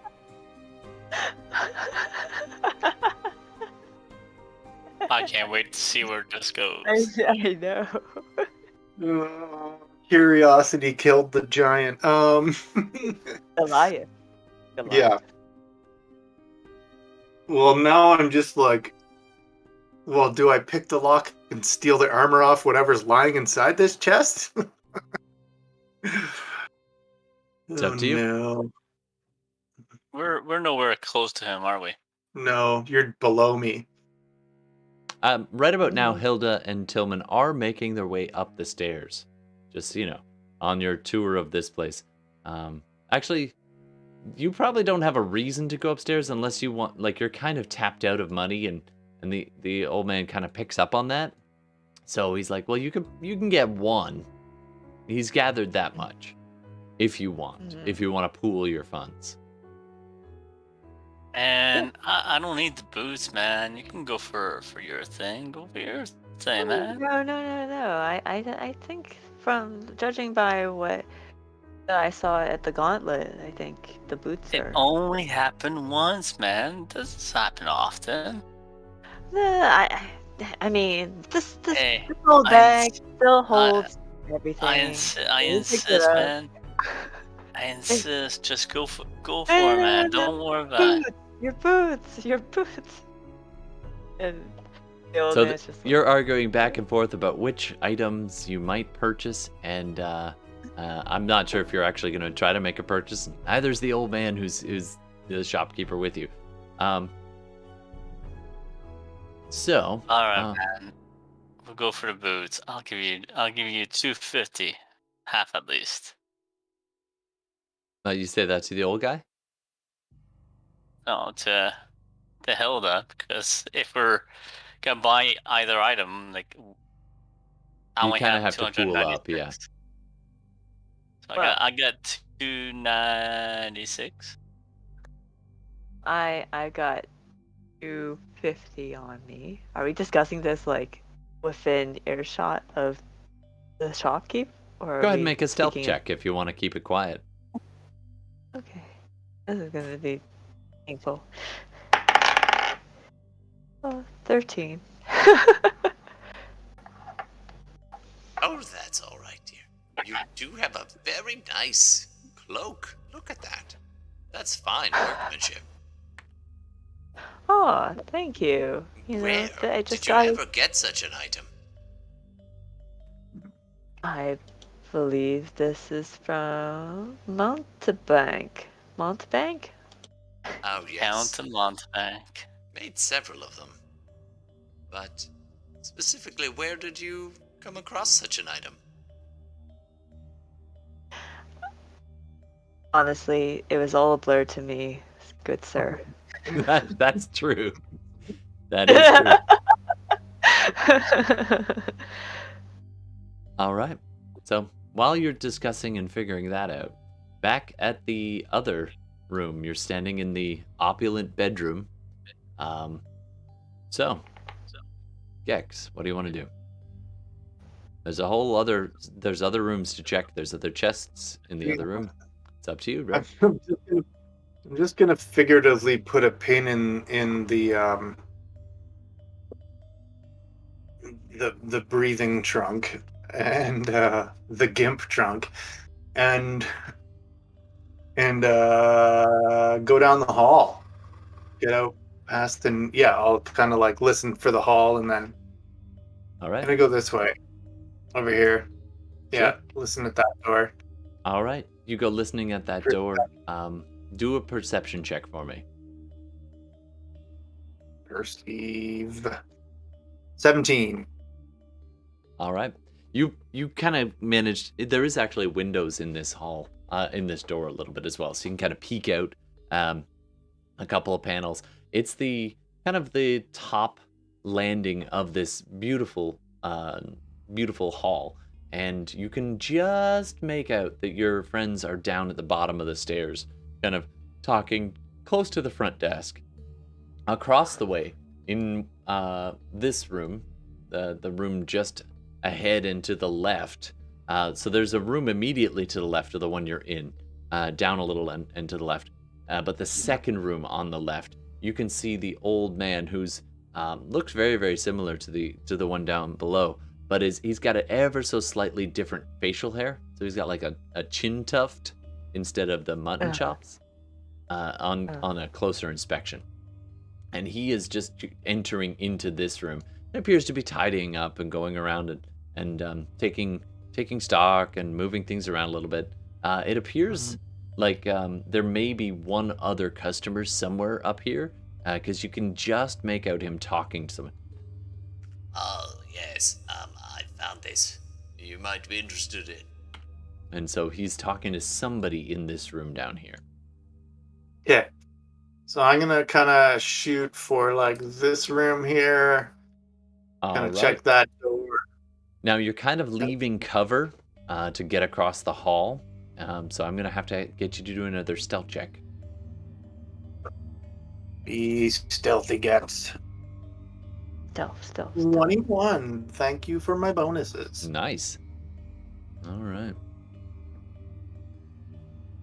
right. So you go ducking across, moving like a ghost, just, and as you're going through, do a perception check. Oh no, your previous perception check was pretty high, right? Like a 19.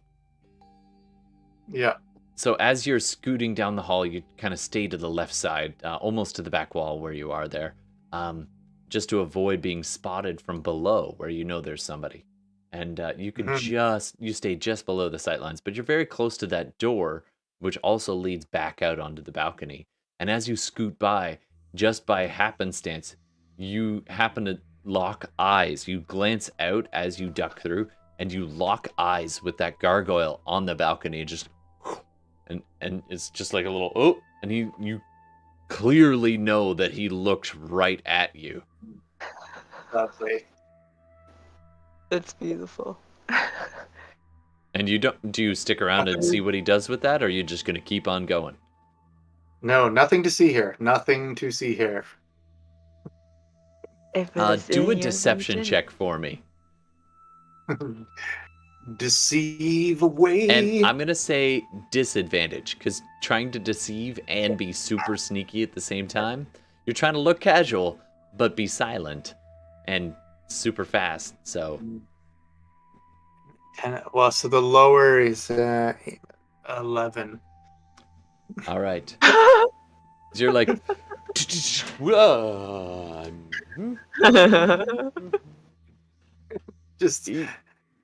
don't know. Didn't... just a regular, everyday, normal guy. Is this a gargoyle from like Notre Dame? Pretty similar style. Like, it's about half human height. Or is this from stone like wings. Gargoyle, the animated series? No, this is more like the cartoon show with Batman, the Batman animator Gargoyles. Well, he's out of line of sight right now, so you can keep going or you can do something else. What's the plan there, Gex? What am I gonna do? I gotta go. I gotta get into that other room there. All right, so you beeline for the door, and once you get up to it, you're just ducking right in. I will like take a split second to listen, but but that's about it. No, there's you don't hear anything. Okay, I'm going for it. You grab the door. It is unlocked. You open it up, and you duck in and close the door behind you, and just.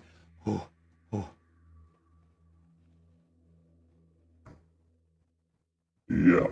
Can I help you? As you look across, there's somebody sitting in the bed right there. They're just sitting up. They've been. There's like a book across their lap, and they kind of sit up. It's a dragonborn, and they have like long, kind of almost dreadlock style scales off the back. They're wearing like this immaculate white robe, and they seem to be just sitting up. They've been sitting on the bed reading. You're not what I ordered. This was not Oh! the room service. Sorry, I was sent up to tell you that they need to do a couple of extra measurements. Apparently, they just need to double check the inseam. They wanted to know, I think he said when he was making his notes, he couldn't remember if you dressed to the left or the right. I said Dragonborn, it's not the same as us, humanoids, but again, it's the terminology they use, and so if you wouldn't mind just heading on back to the... Yeah, he's got to take another couple of measurements. Really sorry about that. I'm going to have you do a deception check, but I'm going to give you a point of inspiration, sir. So you have an extra D6 that you can spend at some point, because that was really quick. That was quick thinking. So you get a little bump from that for the RP. So if you want to use it now, or you can bank it. Maybe. What am I rolling? A deception check. And it's a regular deception check, but you can add a D6 before or after. I'm gonna add it after. 4, 10, and 17. Wow. All right. Let's see how it goes. I needed that D6 there. That's almost a Dave Tillman role. That's right. What do I look like to you? Highly valued customer. I am extremely sorry that we, And he this stands is up, not and as the way he we stands, like operate. you're tall, you're a Goliath, half giant, and as this Dragonborn, he's pretty big for a Dragonborn, and as he stands, he's pretty much eye to eye with you, which is no small feat. And he looks at you, and he stands up, and he takes like 3 steps forward, so that his snout is probably like 4 feet ahead. And he's just like, I'm sorry. sick and tired of your kind looking down on my kind. I am all a the apologies in the humanoid world. as well. And don't you forget it. Sorry. Many apologies. Totally misspoke. You know what? On second thought, you sit down, just continue what you were doing. I will go smooth things over. I will convince them to come here to you. You shouldn't have to get up. You shouldn't have to do anything. Just, you know what? Give us a few minutes. I'll clear up whatever's going on downstairs. As you're saying this, he starts walking past you, and then he kind of reaches out and grabs your arm, and he's like, It's hard to get good help. Come with me. We'll arrange this together. and he starts walking you out into the hall, and he calls out, and he's like, Garrix. Oh, yes.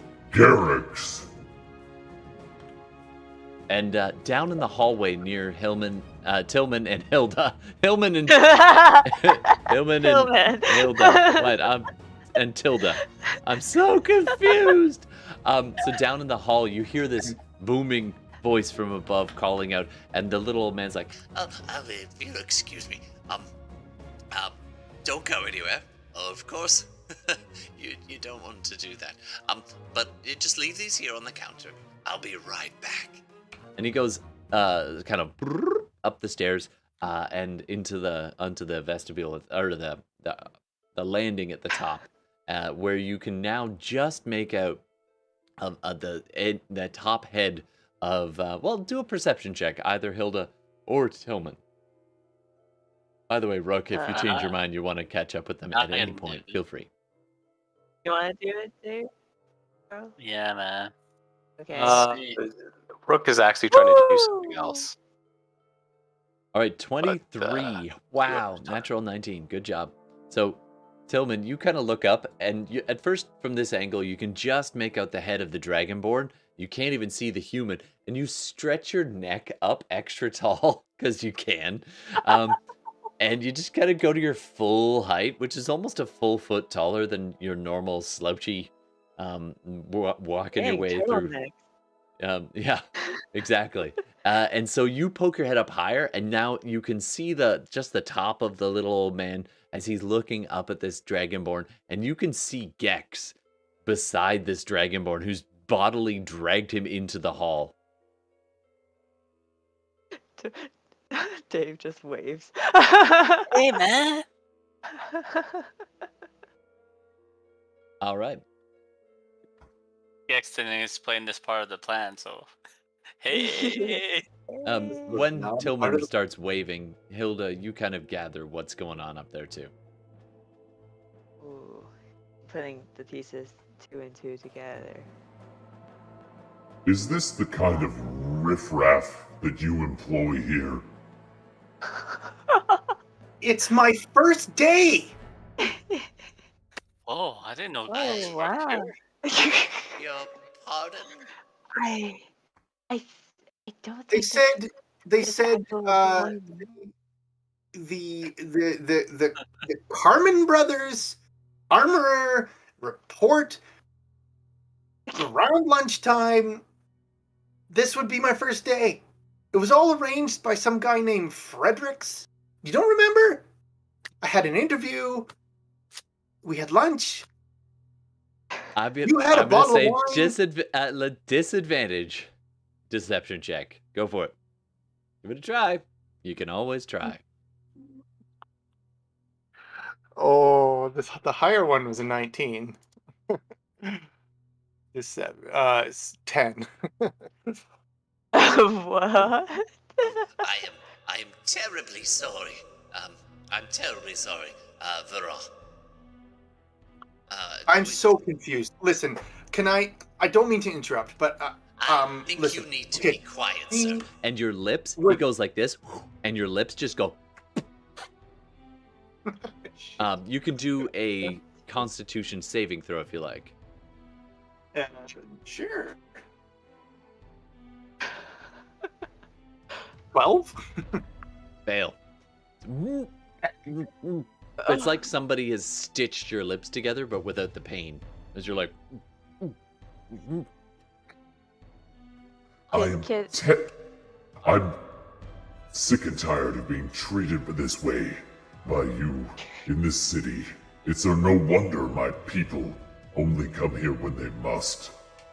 Yes, I understand, and I'm terribly sorry, Vorak. So, I will tell you what. We will get this, person out of your sight, and you will not be bothered by them again. Does that sound fair? See that I'm not bothered. I expect my goods to be ready as soon as possible. Oh, yes, of course. It should not be but another day. If you wish anything, ring a bell, and we will bring it up. Thank you so kindly. I whisper to Dave, this is the kind of service you get when you have money. And the little old It's man good to know, just man. reaches over and takes Gex's hand and just begins to walk him calmly away from the Dragonborn. Anybody want to do anything? Yeah. Yeah, I was. So the boots are on the counter. Are the jumping boots on the counter? Yep, and the bag of holding. You were trying to make up your mind between the two.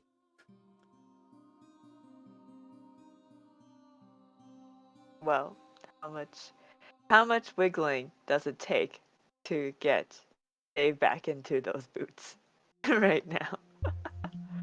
You could Well, if we certainly put the try putting them boots- on. I'll do a What if we put dexterity the- saving throw, Dave. So what if we put the boots in the bag of holding? Oh, that's a good idea. And Okay. then we just take off. No, we pay for the bag of holding. Yeah, okay. I can see that. Quickly. All right. stuff that. So you quickly slip the boots in. I'm going to need a sleight of hand check from one of you. Oof.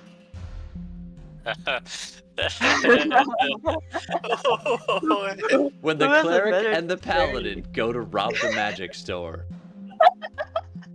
All right, I'm here gonna for do this. it. I'll do it. Okay.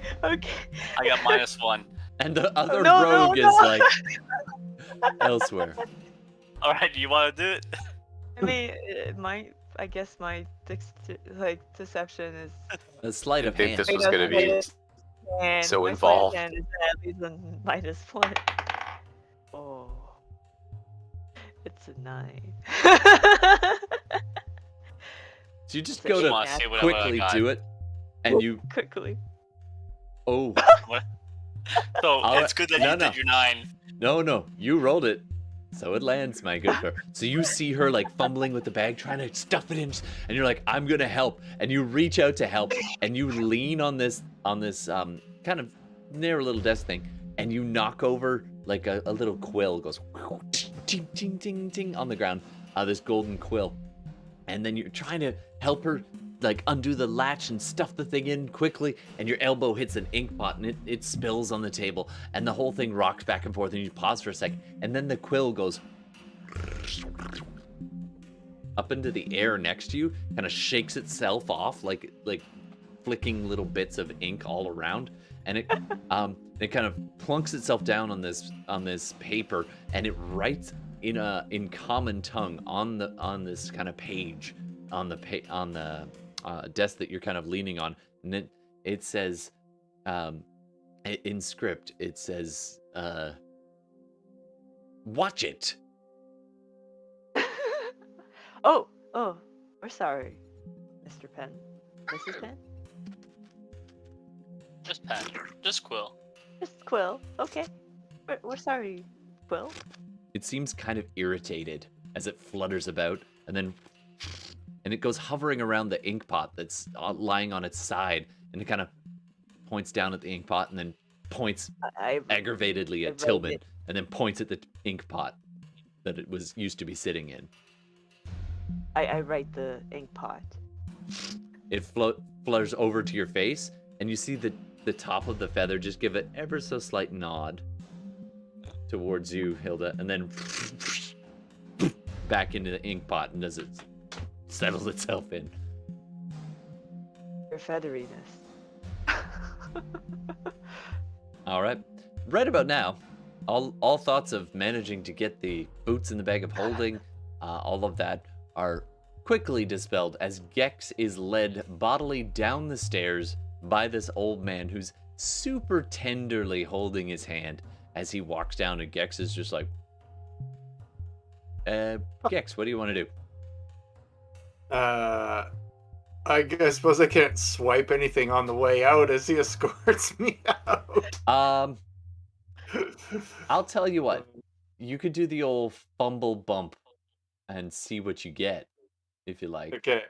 But getting anything Okay. off of the walls or anything at all, like you pass like a mace and like there's a bow about 15 feet up.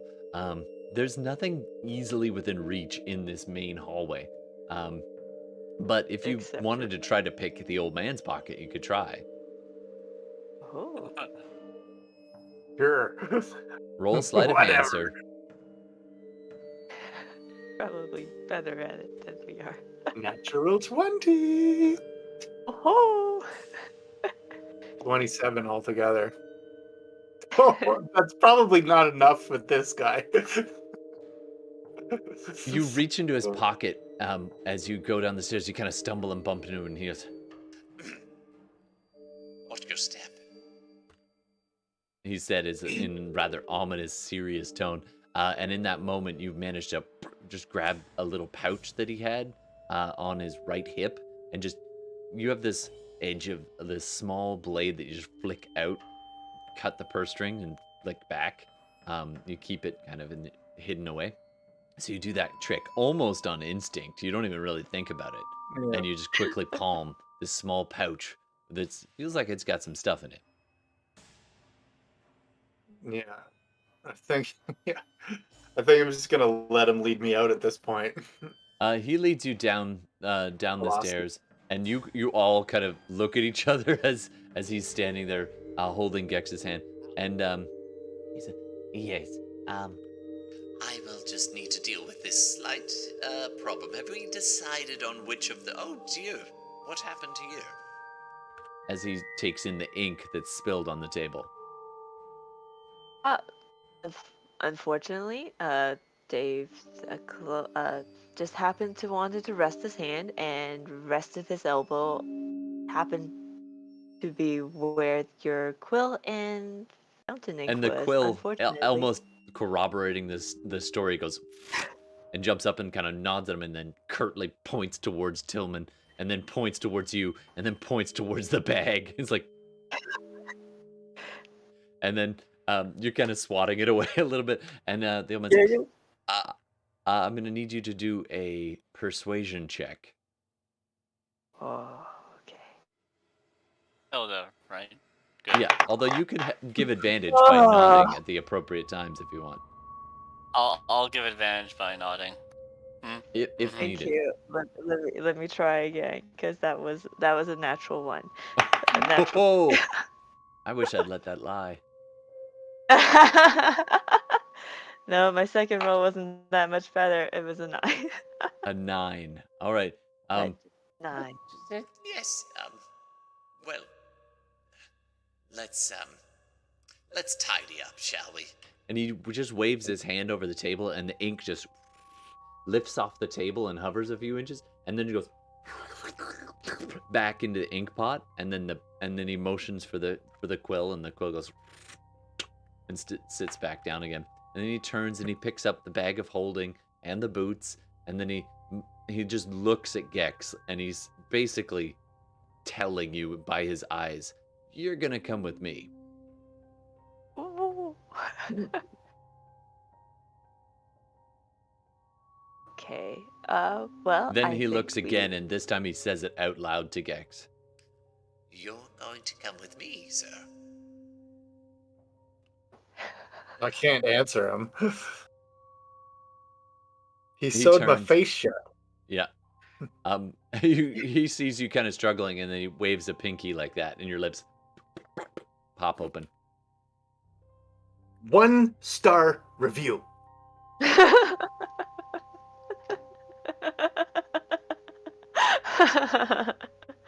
Job not worth it. On glassdoor.ca. Maybe you know what? I mean, Plot point. I know we I'm agreed on actually a low... going to Rook? enter the place. All right. At this point, Rook walks in. Boom. Rook, you see all your friends. They seem to be talking to the shopkeeper. What do you want to do? So just before I was actually seeing some of this, not everything from the beginning, but enough to see the calamity, and I just kind of, I'm like, oh, okay. And people are like, angels laughing in my ear, like, ha ha ha, look at them, look at them. I'm like, oh. This is what happens when. This is what happens. Okay, so walk in, and I say, hey, hello. Oh, hey, Tillman. Hey, Hilda. bro, man. And I actually turned to the little guy and I said, and hello, how are you? Hello and welcome to Garax's. I'm just having a bit of a busy time. Feel free to look about. I will see if any of my associates can help you. You know Sure, this. I'm actually here. I'm actually here to on a bit of business. I and my friends are actually in the employ of Calron, and we have some urgent business. And yes. and actually he mentioned that we should be coming over here to Did gear up. He did. And he also he gave us some equipment, but he mentioned to fill out our gear that we should be coming here and perusing your wares. And we're a bit of a strange crew, The strange but acquaintances. and I motioned to Hilda and Tillman and Gex, and I say, and the tall one likes to kind of like poke around, but pretty harmless. Ah, I see now. You're all together then. Yes, we are all together, and we're looking for wares. And pardon if, and I kind of look at like the disturbance, like if any of that, but we were actually recently in a bit of a coming under attack, and so we had to heal up, and we're a bit out of sorts. But anyways, do you have any trinkets or gear for sale? And I kind of like motion that we're looking to kind of look at, I'm sure you guys have looked around, and I don't know, I'm basically trying to fast talk him. Can I get you to do a persuasion check? Because a lot of that was true. In fact, I think everything you said was basically true. So, persuasion check, please. Okie dokie.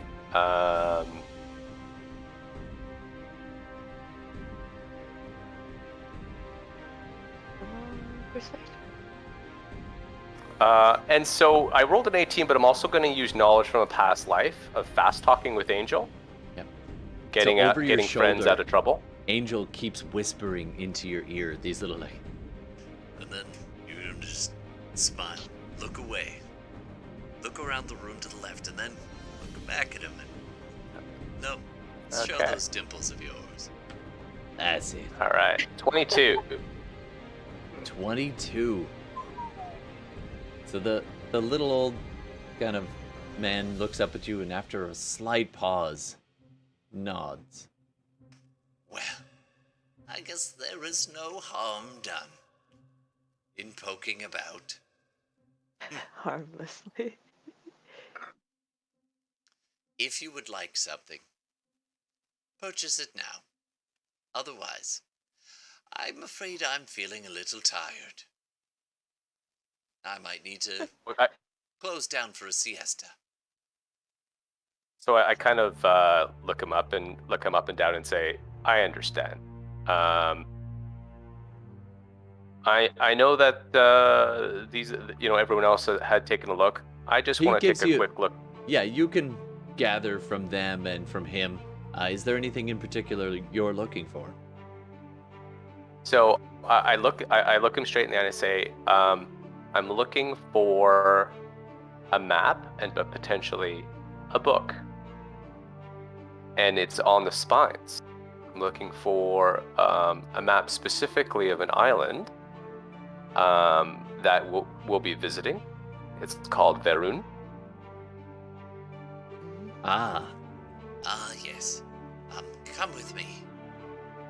And he takes- Just go straight with him. So as he goes, he takes the bag of holding and the boots, and the rest of you are still in the main hall. And he gives a extra long look at Gex as he walks by, but he doesn't say anything. And he goes walking over, takes you up to that original room that Gex had broken into, and he takes you to. There's he kind of flips along the atlas, or sorry, the globe, and then just kind of remembering which section, and then goes over to the shelves and eventually pulls down a book, leafs through it for a little while, and then makes a motion over it, and the page pulls out of the book, and you look again as another page behind it begins to weave ink blots into basically an exact copy of what he just pulled out, and it's kind of just hovering in the air. And then he motions over to you, and it flies over to you and rolls itself into a roll, and a scroll map, a scroll case, protection case, comes flooding up next to you and inserts into the map, into the scroll case, and then it floats over to you. Yes, Much, my good sir. That should be what you need. Just, be aware. There are... The dragon folk can be a mite bit touchy, very proud. And while there are people of our ilk there, you want to make sure that they feel like they're the ones in charge. Yes? You for the good advice. No charge. Probably should remember that. Yeah. And then how much for the scroll, good sir? That's going to run you 25 gold. I kind of fish out, sorry. and I'm sorry. The case brings it to 30. Okay. So I give him Supply chain 32. issues. I actually give him 33. And I say a little bit extra for the trouble I'm sure my friends have just been causing. I'm sorry about that. They're a bunch of ragamuffins. Not This ragamuffin was looking at that bag very seriously, though.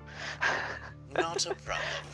We have plenty who have tried. Far better than your friends have, I'm afraid. I don't recommend that they come back, if that is their intent. Understood. You have a good day, sir. We'll be on our way. And you as well. Rook, do a quick perception check for me. Sure.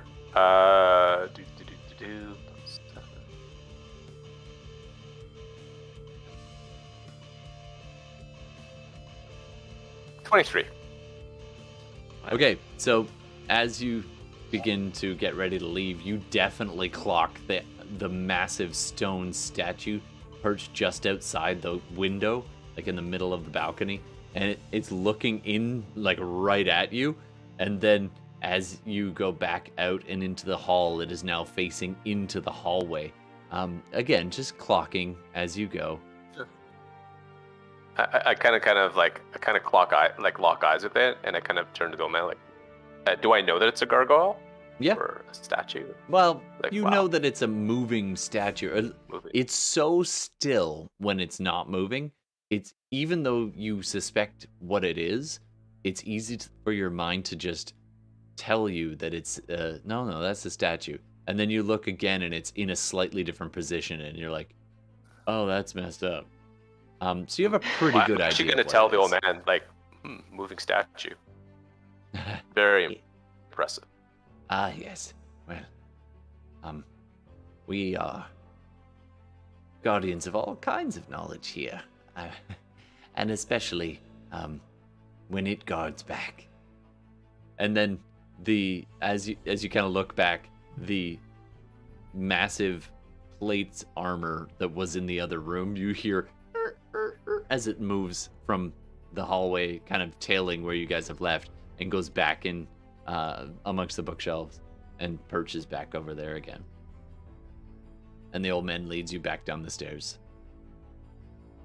I will cross off 33 gold. And I'll kind of collect the others and say, thank you again. Sorry for any disturbance, and be seeing you. Well, it's always good to know who's in town doing what. Give my regards to Calvin. Will do. And then off we go to leave. I'm like, okay, let's go. And I kind of signed to Gex, let's go. All right, so you All walk out Worthy attempt. fairly empty-handed. Not I got the what I worst wanted. for wear. I got a coin purse. Haven't looked in it yet. Yep. I had a good time. I did shopping. Hell. Window shopping at the end. That is going to be how much did I say for the outfit? That was 30 gold for fine clothes, I think it was. So you're 30 gold down, one of you, probably Tillman. And you have bags and bags of this fancy outfit that he had just waved his hand and the clothes had been like into really nice tailoring around you. And so you have fine clothes, fine Tortle clothes, which is probably a pretty damn rare find. But you did not Fucking achieve hope so your with goal. 30 gold. But we Fine. tried very hard. As you're walking away from here, Gex, you just feel in your pocket. You can feel that pouch of that little prize that you did manage to snag. When you're a good distance away from this house, out into the streets, and even when do you want to look at it? Like right away? Wait a while? What's the deal? I'll wait a little bit. I'll wait till I'm away. Yeah. So you're good and truly away from this place. You finally kind of open it up the pouch and pour it into your hand. In it, you have two kind of sapphire-looking gems. They're probably, do a quick investigation check for me. What's my investigation? 16. Nice. Okay. You've spent a lifetime on the streets and eyeballing and appraising as quickly as you can. You've definitely got a couple of gemstones that are probably worth about 100 gold each. And there is you also see this gold ring with a red stone in it, embedded in it, right in the middle, and just this smooth red and black stone. It's almost like a tiger eye kind of like swirl marble, but it's quite a bit smaller, fitting on the end of a ring that had been in this pouch. Nice. I will take it. Damn right. You want to put it right on and bling it up right now, or are you gonna wait a little while? No, I'll hang on to it. I want to figure out what it is before I start wearing it. That's fair. All right. And And it with probably won't fit my finger, I'm assuming. Well, you could resell it. You know a few people who would fence it. Oddly right. enough, guys, while you guys were doing what you're doing, I was actually looking for a map, and I ended up coming to the same place. Oh. Well, that was lucky. But boy, was that fun to watch. And, and I kind of like signed to Gex. I'm like, nice try. I'll just like gingerly take my leather armor back and like embarrassingly put it back on. Oh, did we take it back? Yeah, you still had it. It's in one of the Okay. bags that Tillman's carrying. He looks like he's on a day of shopping, like carrying all the bags. Not I'll the one you just wanted, say- but just regular bags. Just put Sally in his halberd instead. Just carries like a knapsack. Nice, I'm just like a saying, hobo no, like, stick. Work with the professional. Yeah. All right. Now that well, we've had a dry run. So next time we'll know what we're doing, right? We're gonna do it. there you go. All right. Practice So these things. You've got a couple, like, you're supposed to head from out to the ship sometime under cover of darkness. That was the request by Calrun. Try to be subtle in getting to it. So you could go tonight, or you could request a delay if you wish. And you can head back to your rooms. Pardon me, I'm gonna ask Gex to do another stealth check if you're heading back to the inn. I don't think we're gonna head back to the inn. No, we just- I made my arrangements with my trunk of things with Tien. With Tien. I think Okay. what we're gonna do is actually find a good spot to kind of hang that's easily accessible to the ship in the port. Yep. Where we could quietly be able to make our way under cover of night without arousing too much notice. So it's like not a big Absolutely. jaunt. We're not going to go across the city. So we're going to be somewhere adjacent. Absolutely. So you find a good spot to hold up for a while, and we'll come back. I'm just gonna say a quick break, and then we'll come back as you find the hour is dark, and you will approach the ship in just a few minutes. All right. So we're gonna take a quick little break, and we will be back in a couple of minutes. So thanks very much, everybody. Don't forget to like and follow if you get the chance. Would love to have everybody jump and either on the... There, I gotta think. Hi, don't forget to do the thing. Yeah, because it'd be great if you could get updates and support the channel. We always love to have you join us, especially if it's live, and make suggestions or after the fact. So do the thing if you haven't done the thing yet. Anyway, so we're just gonna take a little break, and we'll be back in just a couple of minutes. Thanks, everybody. All right. All right. Thanks, Darcy. Glad you like it.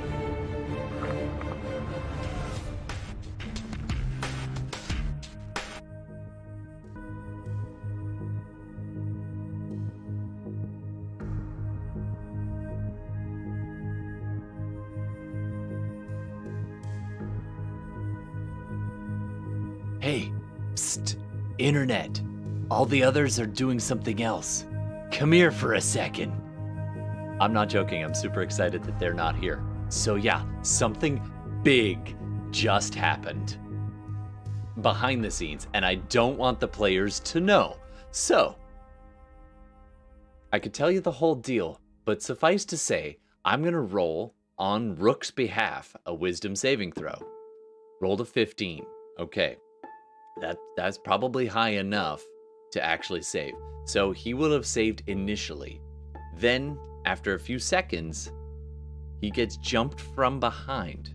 So then, yeah, so athletics, he rolled a 4 followed by a 5. So he's not going to have done that well. There have been slight thumping, but nothing too obvious, as something just happened. And I don't want to reveal what it is totally yet, but there's no other players here. Check it out. They're all off on a break. So, something just happened, and we will reveal what it is later. Okay? So stick around in the campaign, and that could be interesting. That could get real interesting. Okay, they're coming back.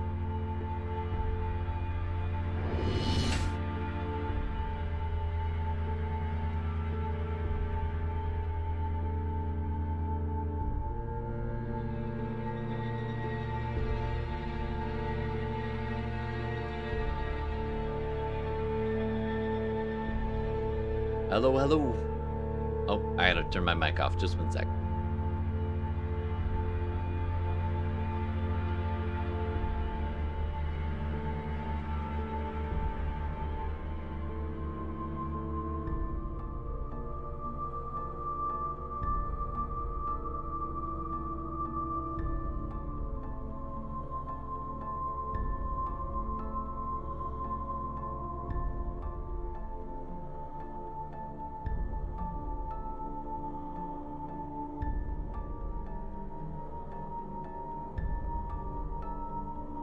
For X to come back.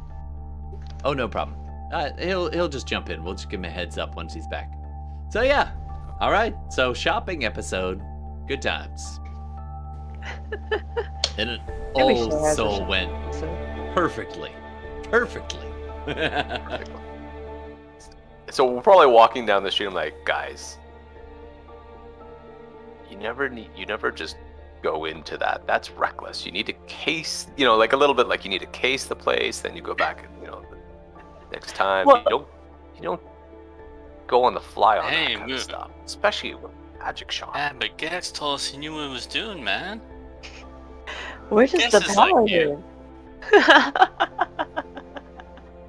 I don't normally pull heists, like I said. I normally go down into like the catacombs. I pulled heists when I needed to feed myself when I was a kid. I don't do that when I got older. Mhm. Gex does it for kicks. There's a difference.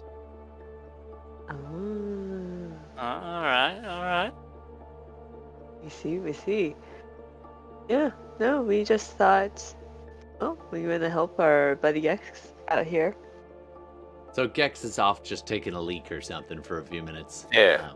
As you guys are standing, watching, looking out over the port, you can see your ship actually down in, and we can jump over and you can take a peek at that if you'd like. Just before we're done this. And I'm gonna pull out the map, and then just kind of take a look at it with the other, while Gex is taking a leak, with the other three, like kind of get a Absolutely. lay of the land of the island. So you're kind of running your hand down the map and just kind of familiarizing yourself with the basic layout. And it does have, it's like a zoomed in section of the route between Tazvrel and, well, this one's actually particularly of the island itself. It doesn't necessarily show you how to get there, just what's on the island. So there's large sections of mountains, especially towards the center. It does appear there's some kind of caldera or kind of volcano kind of top on one of these one of the mountain peaks, but there are several different mountain peaks. It's a pretty big island, and then you can see on the map, it indicates there's a couple of different named places that could be maybe small towns. It's definitely a reasonable sized place. It's not like Honolulu, but it's pretty big. It's got some names associated with things that look a little built up. Does it have any names of like inns, especially the one that we're looking for? Unfortunately, Or is that no, too detailed? but it doesn't have that level of detail. It's more about the island in general. But it does. You can see the city and you can not city, the town, and it does give an outlay of like the major entrances, so you'd be able to tell like the North Gate and so on. Okay. And now the port is actually, it's not the same city. It's like you land your ship in a small alcove. Like it's not as big a port as this town. So you would land in this smaller village almost. Then it's a short jaunt up a river, in probably a freshwater river, coming off some melt up in the mountains. I assume that's we're. Sorry, I assume that we're doing a bit of a short rest, like while we're waiting, right? Sure. So while we're doing that, I have the map out. Mhm. I'm just gonna like take a look at it. Hey, do one of you guys? And I'm not looking at them too.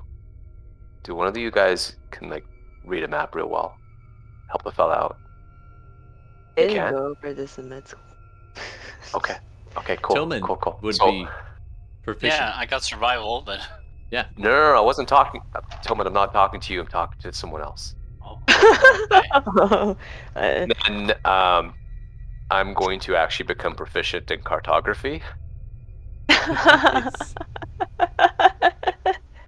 and start looking at the map and like the layout. Anything, call outs, like things that we're going to need to know in case things go wrong, points of interest related to the town, Northgate, Southgate, like just things So- to kind of.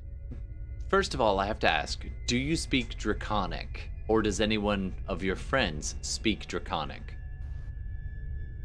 I do not speak Draconic, nope. but Mhm.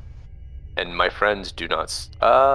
Cat does, Okay. but So I don't speak Draconic. the connection is sometimes not very solid, but she gives you enough whispered in your ear that you can get some of the main placeholder names and a little bit of the meaning and description of them based on draconic runes. So there's common as well in certain places, but the draconic runes don't always say exactly the same thing.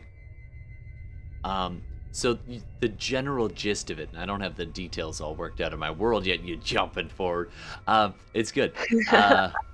But effectively, the towns are all tributes, and all of the certainly the non-dragonborn, don't, like they all give allegiance to a central master. And there's no indication in any of the towns or any of the runes around them. It's like tribute 1, tribute 2, tribute 3. They all have these kind of meanings to their names, like a layer underneath the actual common name. Except you do recognize all of these work like the spokes of a hub towards the center. And there you can see in the middle of the map, just very faint, very close to that the crater-looking caldera, you can see a small rune that would stand for, it's actually the name, Varun. But it's itty-bitty rune in the center of that caldera. Almost hidden. Does it say, is there any mention of Drakal?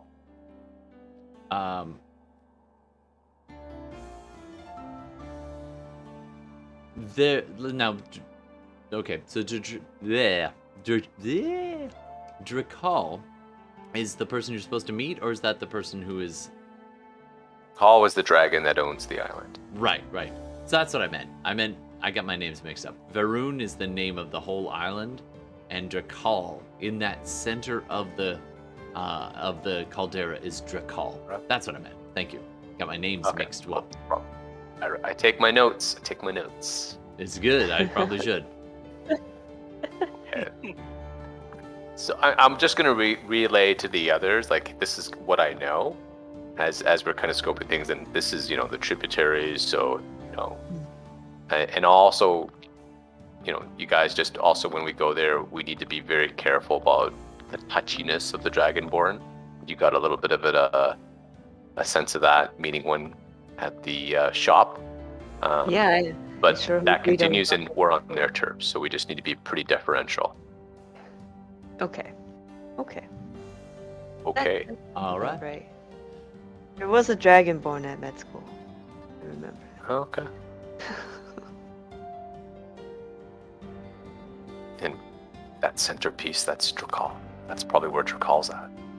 He's a dragon. Let's not steal anything from him, Gex.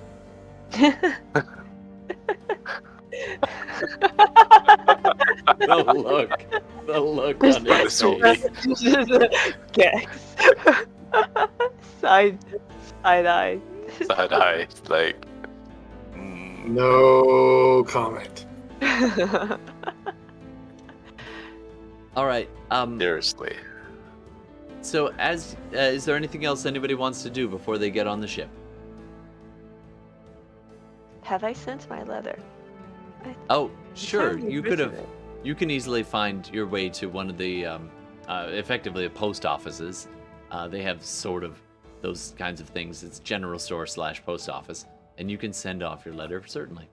Anything in particular you want to send in your message? I basically write explaining, because my parents don't even know dropped out. So in my letter, I explained in very brisk terms, "Hi, Mom, Pop. Sorry I'm not back at the forge. And I am no longer in med school. But I'm with 3 strangers, and we're heading off to an island with a dragon on it. Yeah. Love you, Mom. Love you, Mom. XOXO. Hilda." Oh my god! This is your daughter! This is her doing! I knew it! She takes after your no good brother!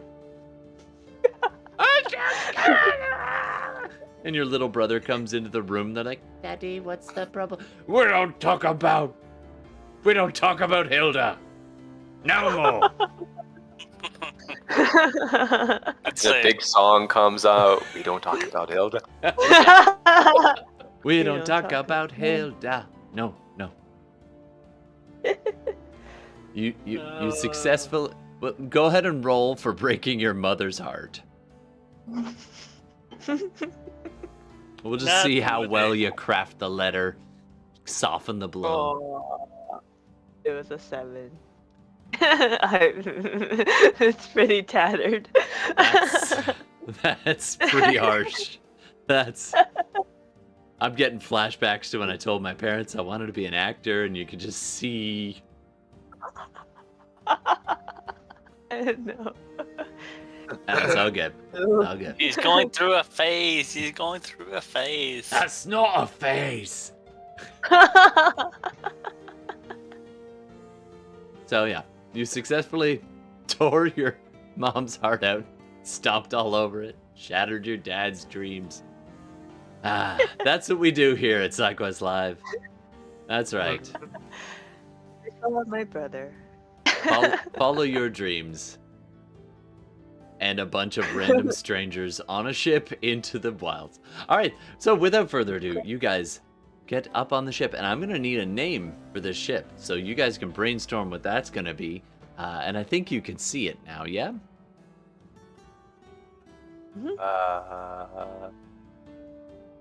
Nope. No. Oh, wait, yes. All There you right. go. Wow, I was like actually thinking that we would like stealthily go on because I was worried about us potentially getting out. Oh, yeah. 18, No, I'm just showing you the ship as you're looking down on it. But can I get some stealth checks from the group as well while you're brainstorming names? And internet, don't forget, internet, you're welcome to name things too. So we're going to need the name of this ship. So it looks like this. What's the name?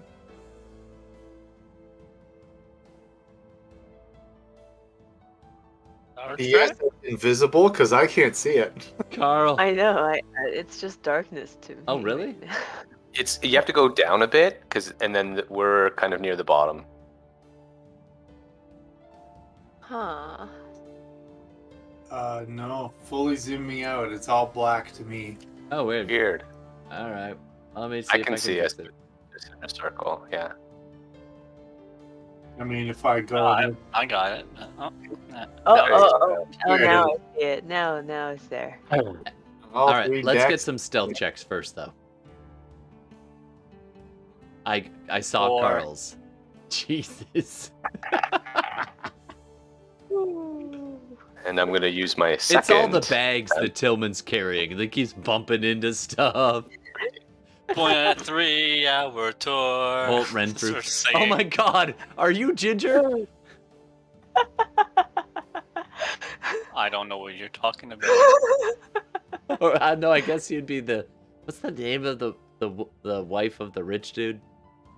Oh, she'd be the rich woman. the millionaire and his wife. So Ye- his yeah. wife. Yeah, she should have a name. God damn it, Melinda. Her name's Melinda. My name is Mrs. His wife. Mrs. Yeah, her name is Melinda. Damn it. She supported him through thick and thin. Just wouldn't take it anymore. The Dammits are like a noble family, though. Yeah, Sure. Melinda Damn it. Dammit. Damn it. That's a real thing. Internet, we do need a name for this ship or players. So Steve, Gex, I see you got 23 on your stealth, and this is going to be a group roll, so it's going to kind of average out to see whether, we get lots of trash or lots of good. All I right. got 13. Not great. Okay. I'm there Third- around you guys, don't worry. Ooh. So a 23, a 13, a 9, and a Carl. Yeah. So, for whatever reason, I mean, obviously Gex is a ghost, and then the rest of you are boo boo boo boo boo down. And like Rook is not keeping to the shadows the way that he usually does. I don't know, maybe he's distracted or something.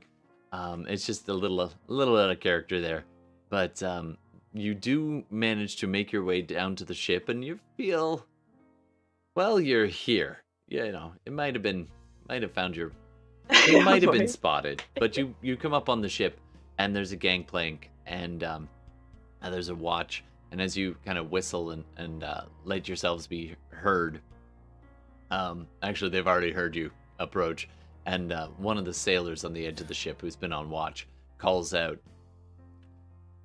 Oh yeah, who goes there? We're here to see Captain Rim. Zim, sorry. Yeah, Zim. Zim, yeah. Ah, yes. All right. Come on aboard. so there was a little bit of an awkward pause there until Yeah, I was like, Rim, somebody Zim. corrects you, and you're like, "Eh." Stop distracting me. Just Yeah. kind of like wave away, Angel. Yep. So you go in there, and you're standing on the deck of the ship, just slowly kind of shifting a little bit in the breeze. The sails aren't up like it is on the picture. And after a while, along comes this dwarf that you saw before back at the inn, and Captain Zim comes padding up and notices you and greets you. Oh, sorry, I just have to find him. Let me Isn't find Zim a him. human? Zim's a dwarf, I believe. Or is he human? He's a human. Oh, okay. Brill's All the right. dwarf. Right. I should really take notes. So Zim is a human. I just- Stocky, older human, pushing 50, as I recall. But he comes out and greets you, and he's got his crew around him. I won't bother pasting all of them. But he's got his crew around him, just keeping an eye. You can see there's more than your average number of people up on the deck for middle of the night. They seem to be keeping a pretty close watch. And Zim comes walking up, nods at you all, and turns and looks at you and says, "Oh, good. I'm glad you could make it. So, welcome aboard. Did you have any trouble getting here?" No trouble. Oh, getting no. Here. No trouble. Man. Good. I see you come prepared. That's good. We'll get you quarters in a little bit. We're just waiting on the very last of our provisions. We should be able to push off slightly before dawn. Right. Yeah. Were you followed by any chance? I guess, I mean, we looked. Doesn't seem that we would follow. Do you want us to do retro perception checks, or? Sure. Why not? See if you Okay, noticed but- anything out of the ordinary. Okay. Let's get perception checks from everybody. Yay! 18. 20. 16. Oh, there you go. 18. Dave Not does the have stuff his, is- we his were strengths. looking. We were looking, yeah. Yeah, you Yes, you were Dave looking does around. have. And there were a couple of like Gex is thoroughly distracted. You've been looking around and you didn't notice I don't anybody. know what I'm doing. Yeah, you didn't. Nobody clocked you per se. Nobody seemed to be taking overly an over interest in your passage. Those who you did see, and being in the dead of night, there's not that many. There's a handful of people you passed on the way. Not too much. Carl, Tillman, you noticed at one point the entrance to one of the inns. A man had been standing kind of close to the entrance to one of the inns. A shorter man. You didn't get a perfect look at him, but with a dirty 20, you did notice that he took note of your passage, and it wasn't anything like, he's just kind of standing in the entrance, and you kind of watched you go by a little bit more than the others, and the rest of you kind of just look like you're going, and Rook kind of gave him a little nod at one, like kind of look as he goes by, and the guy kind of nods back. But other than that, there wasn't anybody who really noticed anything.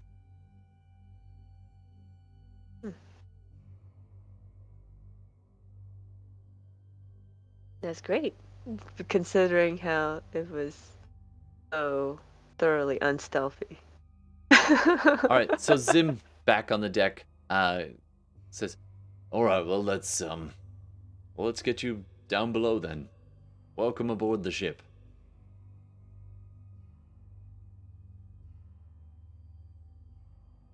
All right. So I'm getting some of these suggestions in the chat, not our internet chat, but from the players. I'm happy to take suggestions from you too. Although internet, you get dibs, because yeah. But I love some of these suggestions, so much so that I'm actually gonna leave it up to some dice. So I'm gonna close this in about 2 minutes or less. We've got 3 suggestions in the chat there, and if there's other suggestions from the internet, you got like a last couple seconds. And then we are going to roll for the name of our ship. So Zim takes you down below, and shows you around, shows you to some of the cabins. I don't know if you can see the other parts of this, so I'll just reveal it anyway. So you go down below, and there's a whole deck of like cargo and a few cannons. Not quite this many. This is like gunship level cannons, but there would be 2 cannons on each side, and then the rest of this is all just crates and stuff. So I'll try to fix that later. But there are 2 cannons on each side. As he's showing us around, I'm going to say, we thought about your offer. We ended up, funny enough, in a roundabout way, joining anyways. You made that offer to join your crew, but Callan had wanted us for a specific purpose. Right. That kind of matched our talents. But we knew but he mentioned that we'd be coming on the ship, so we're like, okay, interesting. Great. Yeah, let's get you safely down below before we have a long conversation, shall we? Sure. So he takes I thought you we down. were out. I don't say the name, Calran, unless we are below. By the way. That's fair. I wouldn't say Okay. that. So Yeah. you had already been in the cargo area, and he takes you down even further down into the what is basically the bottom of the ship. And it's a pretty small ship, really. It's a little bit rough around the edges. You go past a bunch of the crew bunks, and they're actually on hammocks, unlike in this picture, because why would you not be in a hammock if you like so much better on a boat? So he takes you in, and he shows you a series of four hammocks and bunks and little chests, little zones that you can kind of pick. So it's like almost like bunk beds, and there's enough bunks all around this space for probably about 20 crew, and then and most of them are taken. It's actually pretty much a full complement, but you managed to squeeze into where these bunks, they're actually stacked not too high, they're like 4 high. So you get 1 row of them, and then the crew takes up all the rest. So you're going to be in with the rest of the crew. There is a small cabin behind you that you clock that appears to be the captain's cabin. But otherwise, this is not a super luxurious ship or anything. It's definitely it's Dynamic Dungeons, by the way, for those of you who want to give credit where credit is due. I did not draw this, and I made stills of it. But anyway, so here you are welcome aboard your ship, and we've got 1, 2, 3, 4, 5 names. So I'm gonna roll a d6 now. Last chance, internet. This is your last chance to name our boat. All right, here we go. Oh, well, do you want? Oh, No. 6. Nice. All right, so we got 6 suggestions, and we're gonna roll a d6. Do you want me to roll, or does one of you want to roll? Tihmily, you regret now not suggesting a name. No, I think these are. I got a all d8 if you want to do it that way. fantastic. There you go. No, we're good. All right, number 2. Who does number 2? Is that- Welcome that aboard bull? the bullship. I'm just gonna read the suggestions for the rest of for the audience to enjoy as well. So the first one was Usain Boat. Then there's the second one, which was Bullship. The third one, The White Gull. The Righteous Trip. Then there's the last two were Bass to Mouth, followed by Master Baiter. It was a former fishing boat. Boy, am I glad I didn't roll a 5 or a 6. I just gotta say. All right, so I think Bullship was the, not too shabby. I'm glad we ended up. So welcome aboard, Bullship. It's PG-13. Yeah, exactly. Bullshit. I mean, if I was gonna name it, I would probably have just gone with Bodie McBoatface. Ah, the classic. I mean, we did ask the internet to name our ship, so I mean that's totally fair. Bullship. That is the name of our ship. All right, so you are all tucked away, and in the just as the dawn light begins to lighten on the edge of horizon, the crew you can hear them above as you're kind of putting your stuff away, making the ship ready. Zim excuses himself, and he goes off to help organize things. And you're all welcome to move about the ship wherever you want. So I'm going to assume you probably head up on the deck to watch it to watch as you leave, or are you going to stay below? So while we're waiting, I'm actually going to. Hey, any of you guys know how to sail a ship? Any of you? There's a lot of. Oh, wait. No. You're on your own. No, there must be one. There's a bunch of you guys. Shh, Angel.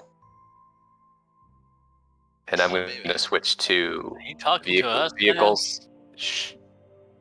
I'm going to switch my proficiency to vehicle C. So you are going to have to dig pretty deep in your roster. This is somebody you don't usually talk to. Oh, yeah, exactly. No one really. That is somewhat a random. Yeah, a random. So we're going to figure out over between now and next session who it is exactly that answers you. All right? And we can work on that together. Actually, if you could stick around after stream, we can work on that. Okay. Hilda is definitely going up onto the deck. Absolutely. So you go up on the deck. The sea breeze is just, it's fresh, and you can hear the gulls just in the background. The sun is rising, and it's a beautiful day. You look out over this. It's almost like a C-shaped bay in which this port is nestled. It's a natural harbor that's been augmented over the years, and there are crests and rising cliffs on either side, and a natural low point in the middle. And up on the various cliffs, you can see on the far side, you can see some towers. You even see the faint shimmering, the sometimes visible white tower that seems to almost only exist from about the last 150 feet up above the city. Never quite able to pin down the base of it. You've seen it before. It's this weird optical illusion, which is what led many to believe there is a hidden wizard tower in this port city, influencing things. And yet, no one knows the exact location of the base of the tower. And you can now see it in the sunlight, glinting, just alabaster white. Up on the far side, on the right, it gets more and more kind of rich, but as you go off to the left towards the oldest part of the city, it drifts into ruins. And there, perched at the top, on the far left side, you see the remains of the broken, twisted ruin, rumored to be haunted. People have abandoned, largely. What was it called again, Rook? The Undertow. The Undertow. Wow. As the ship begins to get pulled out by a tug, a couple of low longship types, pulling this boat further out away from the harbor into the current. You bid farewell to Tazvarel, and you push away out in as the sails fall and catch the wind. The orders shouted by Zim, and you end up turning southward to the seas, and whatever you find there. And with that, I think we're going to end our session tonight. Pretty. Well, that was a shopping trip. Shopping episode. Whee! Get in, bitches. Tillman's We're going looking shopping. through his bags. Holt Renfu. Why am I gonna wear this? He shows up to the first some ship dinner. Some Dragonborns might appreciate that. There you go. All right. So, of course, we need an episode name. That did not go the way I thought. I blame Steve. But that was lovely. I'm here for it. I'm here for it. Well, just Uplifting. think of it this way. Now you don't have to prep for the next one. It's true. There you go. I'm all good. No, the amount of prep I do is staggering. Really low. So yeah, we do need an episode title. So if anybody here wants to make a suggestion, if anybody watching the live show wants to make a suggestion, we're all ears if you want. Uplifting. Shoplifting.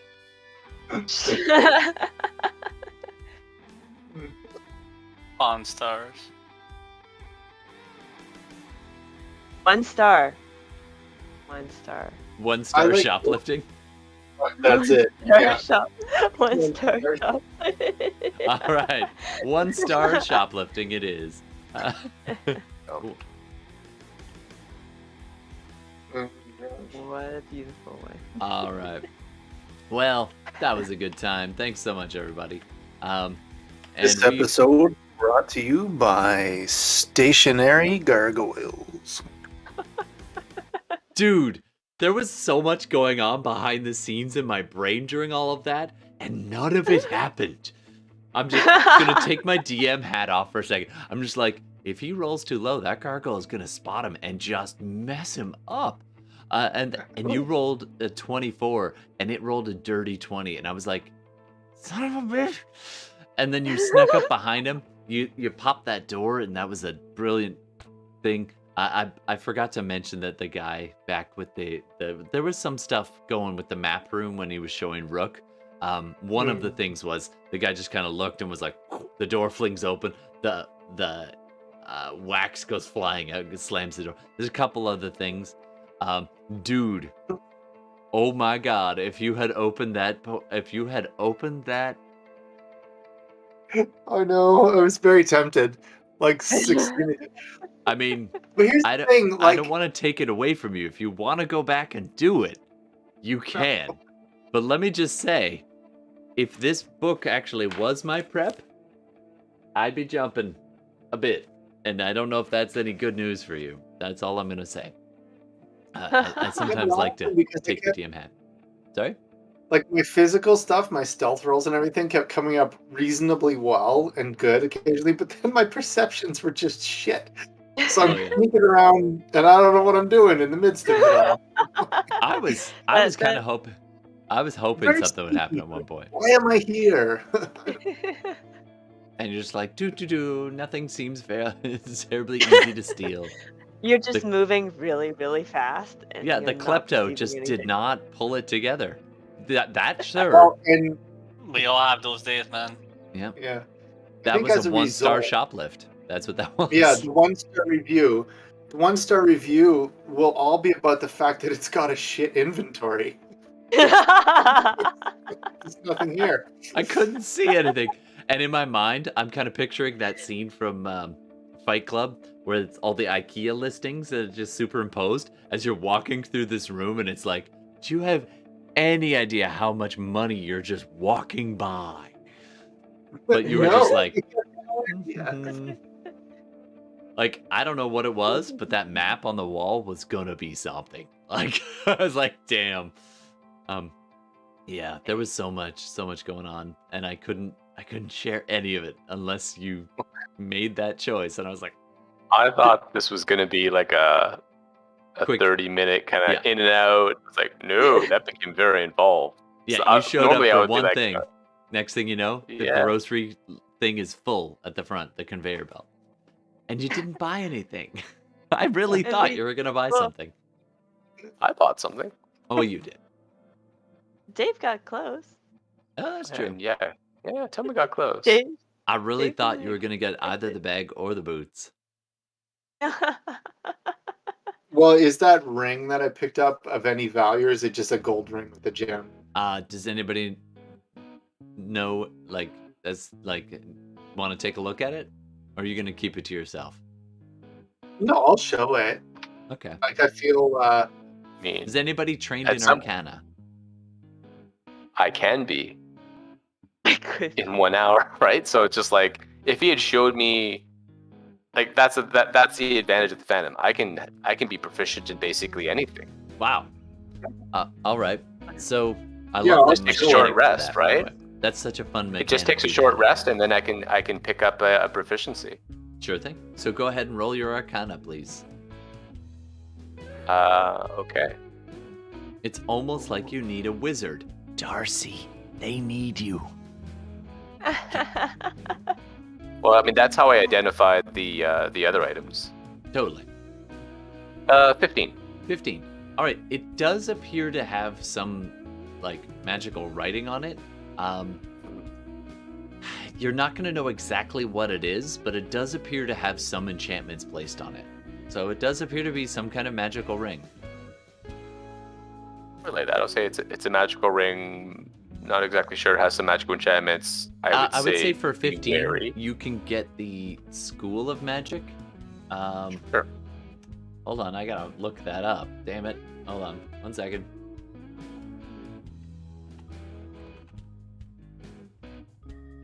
Talk amongst yourselves. Boring podcast anyway. Yeah, so anyways, guys, Whispers of the Dead. Whenever I finish a short or long rest, I can gain 1 skill or tool proficiency of my choice. Wow. And does that So last? basically, every short, until- it lasts until I decide to change it when I Ooh, use the feature again. Nice. Yeah, that's handy. pretty handy. Why I can swap, I can become like, I can now sail a ship, I can now do this. It just needs a short rest. Kind of, Wow. You are the jackknife. it's the jack of all trades. When you're looking at this ring, you get a sense of a bit of divination and a bit of evocation. It's kind of a combination of those two. I'll relay that, and I'll mention you're gonna want to be a little careful. You're gonna want to get this properly looked at. If I had more time, I can keep trying, but I wouldn't suggest attuning it until we know exactly what it is. So don't just slap it on and see how I feel. Exactly. Oh, we'll keep it close by for now. Yeah, but at least it's not like necromancy or anything like that. It's divination and evocation. So, but evocation could be like fireballs, right? Hmm. Yeah, it's very nice. And I'm hearing that through Cat. Like, be careful. You shut me. Nice. All right. Well, I think that pretty much wraps it for the night. And we're ending perfectly on time. So join us next week if you can. I'd be excited to. Actually, you know what? I might be out of town next week, so I might need to double check that. So watch the Discord. And Yeah, I won't be there next week. So I'll be driving to almost your neck of the woods. nice. Well, if Oh, you are wow. coming all the way back down to here, look me up. I'll be here for the latter half of the I week, will but see. I don't think I'll catch Wednesday. So I think we might need to take a week off if that's all right, folks. But Alright, March Don't 1st. forget, you can always check the backlog and see earlier games or previous campaigns. So maybe I'll rebroadcast something. And I do want some shorts. By the way, I'm going to post this out there both for the internet because we're still on, but also to any of you and I've said it before, I'm going through and pulling old moments that I really enjoyed from our previous games. It could be funny, it could be serious, it could be dramatic, it could just be ridiculous. And so from old moments, it could be like a badass move or something. So if you guys can think of anything that you want me to try to make into a 1-minute short video, I would love some suggestions. Things that I don't necessarily catch, that or think are cool, that you were like, that was a good moment for my character. I would love to share those. So let me know. And I wrote you one. Oh, did you? Yeah, the one where we exercised Ben Kuhn, but then at the very end he got left behind, and he kind of had that emotional moment. That was cool. I like that. With Armida. Don't know if I'll be able to fit that in a minute, but we'll try. We have some Ben. You could just do the last bit, right? When he says goodbye, right? Yeah, that's a good call. That was fun. And the moment when he came back and jumped in and Trent joined. I'd love to have Trent back on the game if he's feeling like it. We should try to track that dude down. So Yeah. and Darcy and Jackie and everybody. I'd love to have everybody on. I can TM 47 people.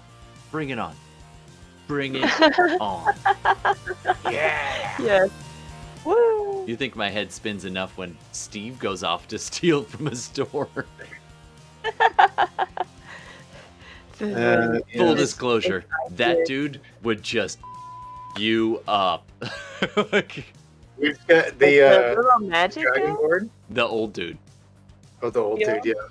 I kind of got the sense of that. Yeah. Were they siblings? That old dude and the other Yeah, old dude? they were brothers. Originally, I was gonna steal from and have them be like phantoms, like an illusion. But then I was like, no, he needs helpers. It's gonna be a brother. So one's Garax and one's Barax or something. I don't know. Anyway, so I guess we'll sign off now and say goodnight, and stick around for any bonus content. I'm not going to make part of this, but due to the shorts or anything else I can think of later. And also the credits, because credits are fun. And last words? Tune in. Tune in a couple of weeks. Have a good March break. Absolutely. And Rook, sorry, Gordon, last words, ready? Yep. Have a good one, guys. See you in a couple weeks. All right. Well, that's not what I had in mind, but that works too. I like the shout out. I meant from Rook. I don't know. Oh, from Rook. Put you on the spot. Ready? Rook's Rook, last words. Go.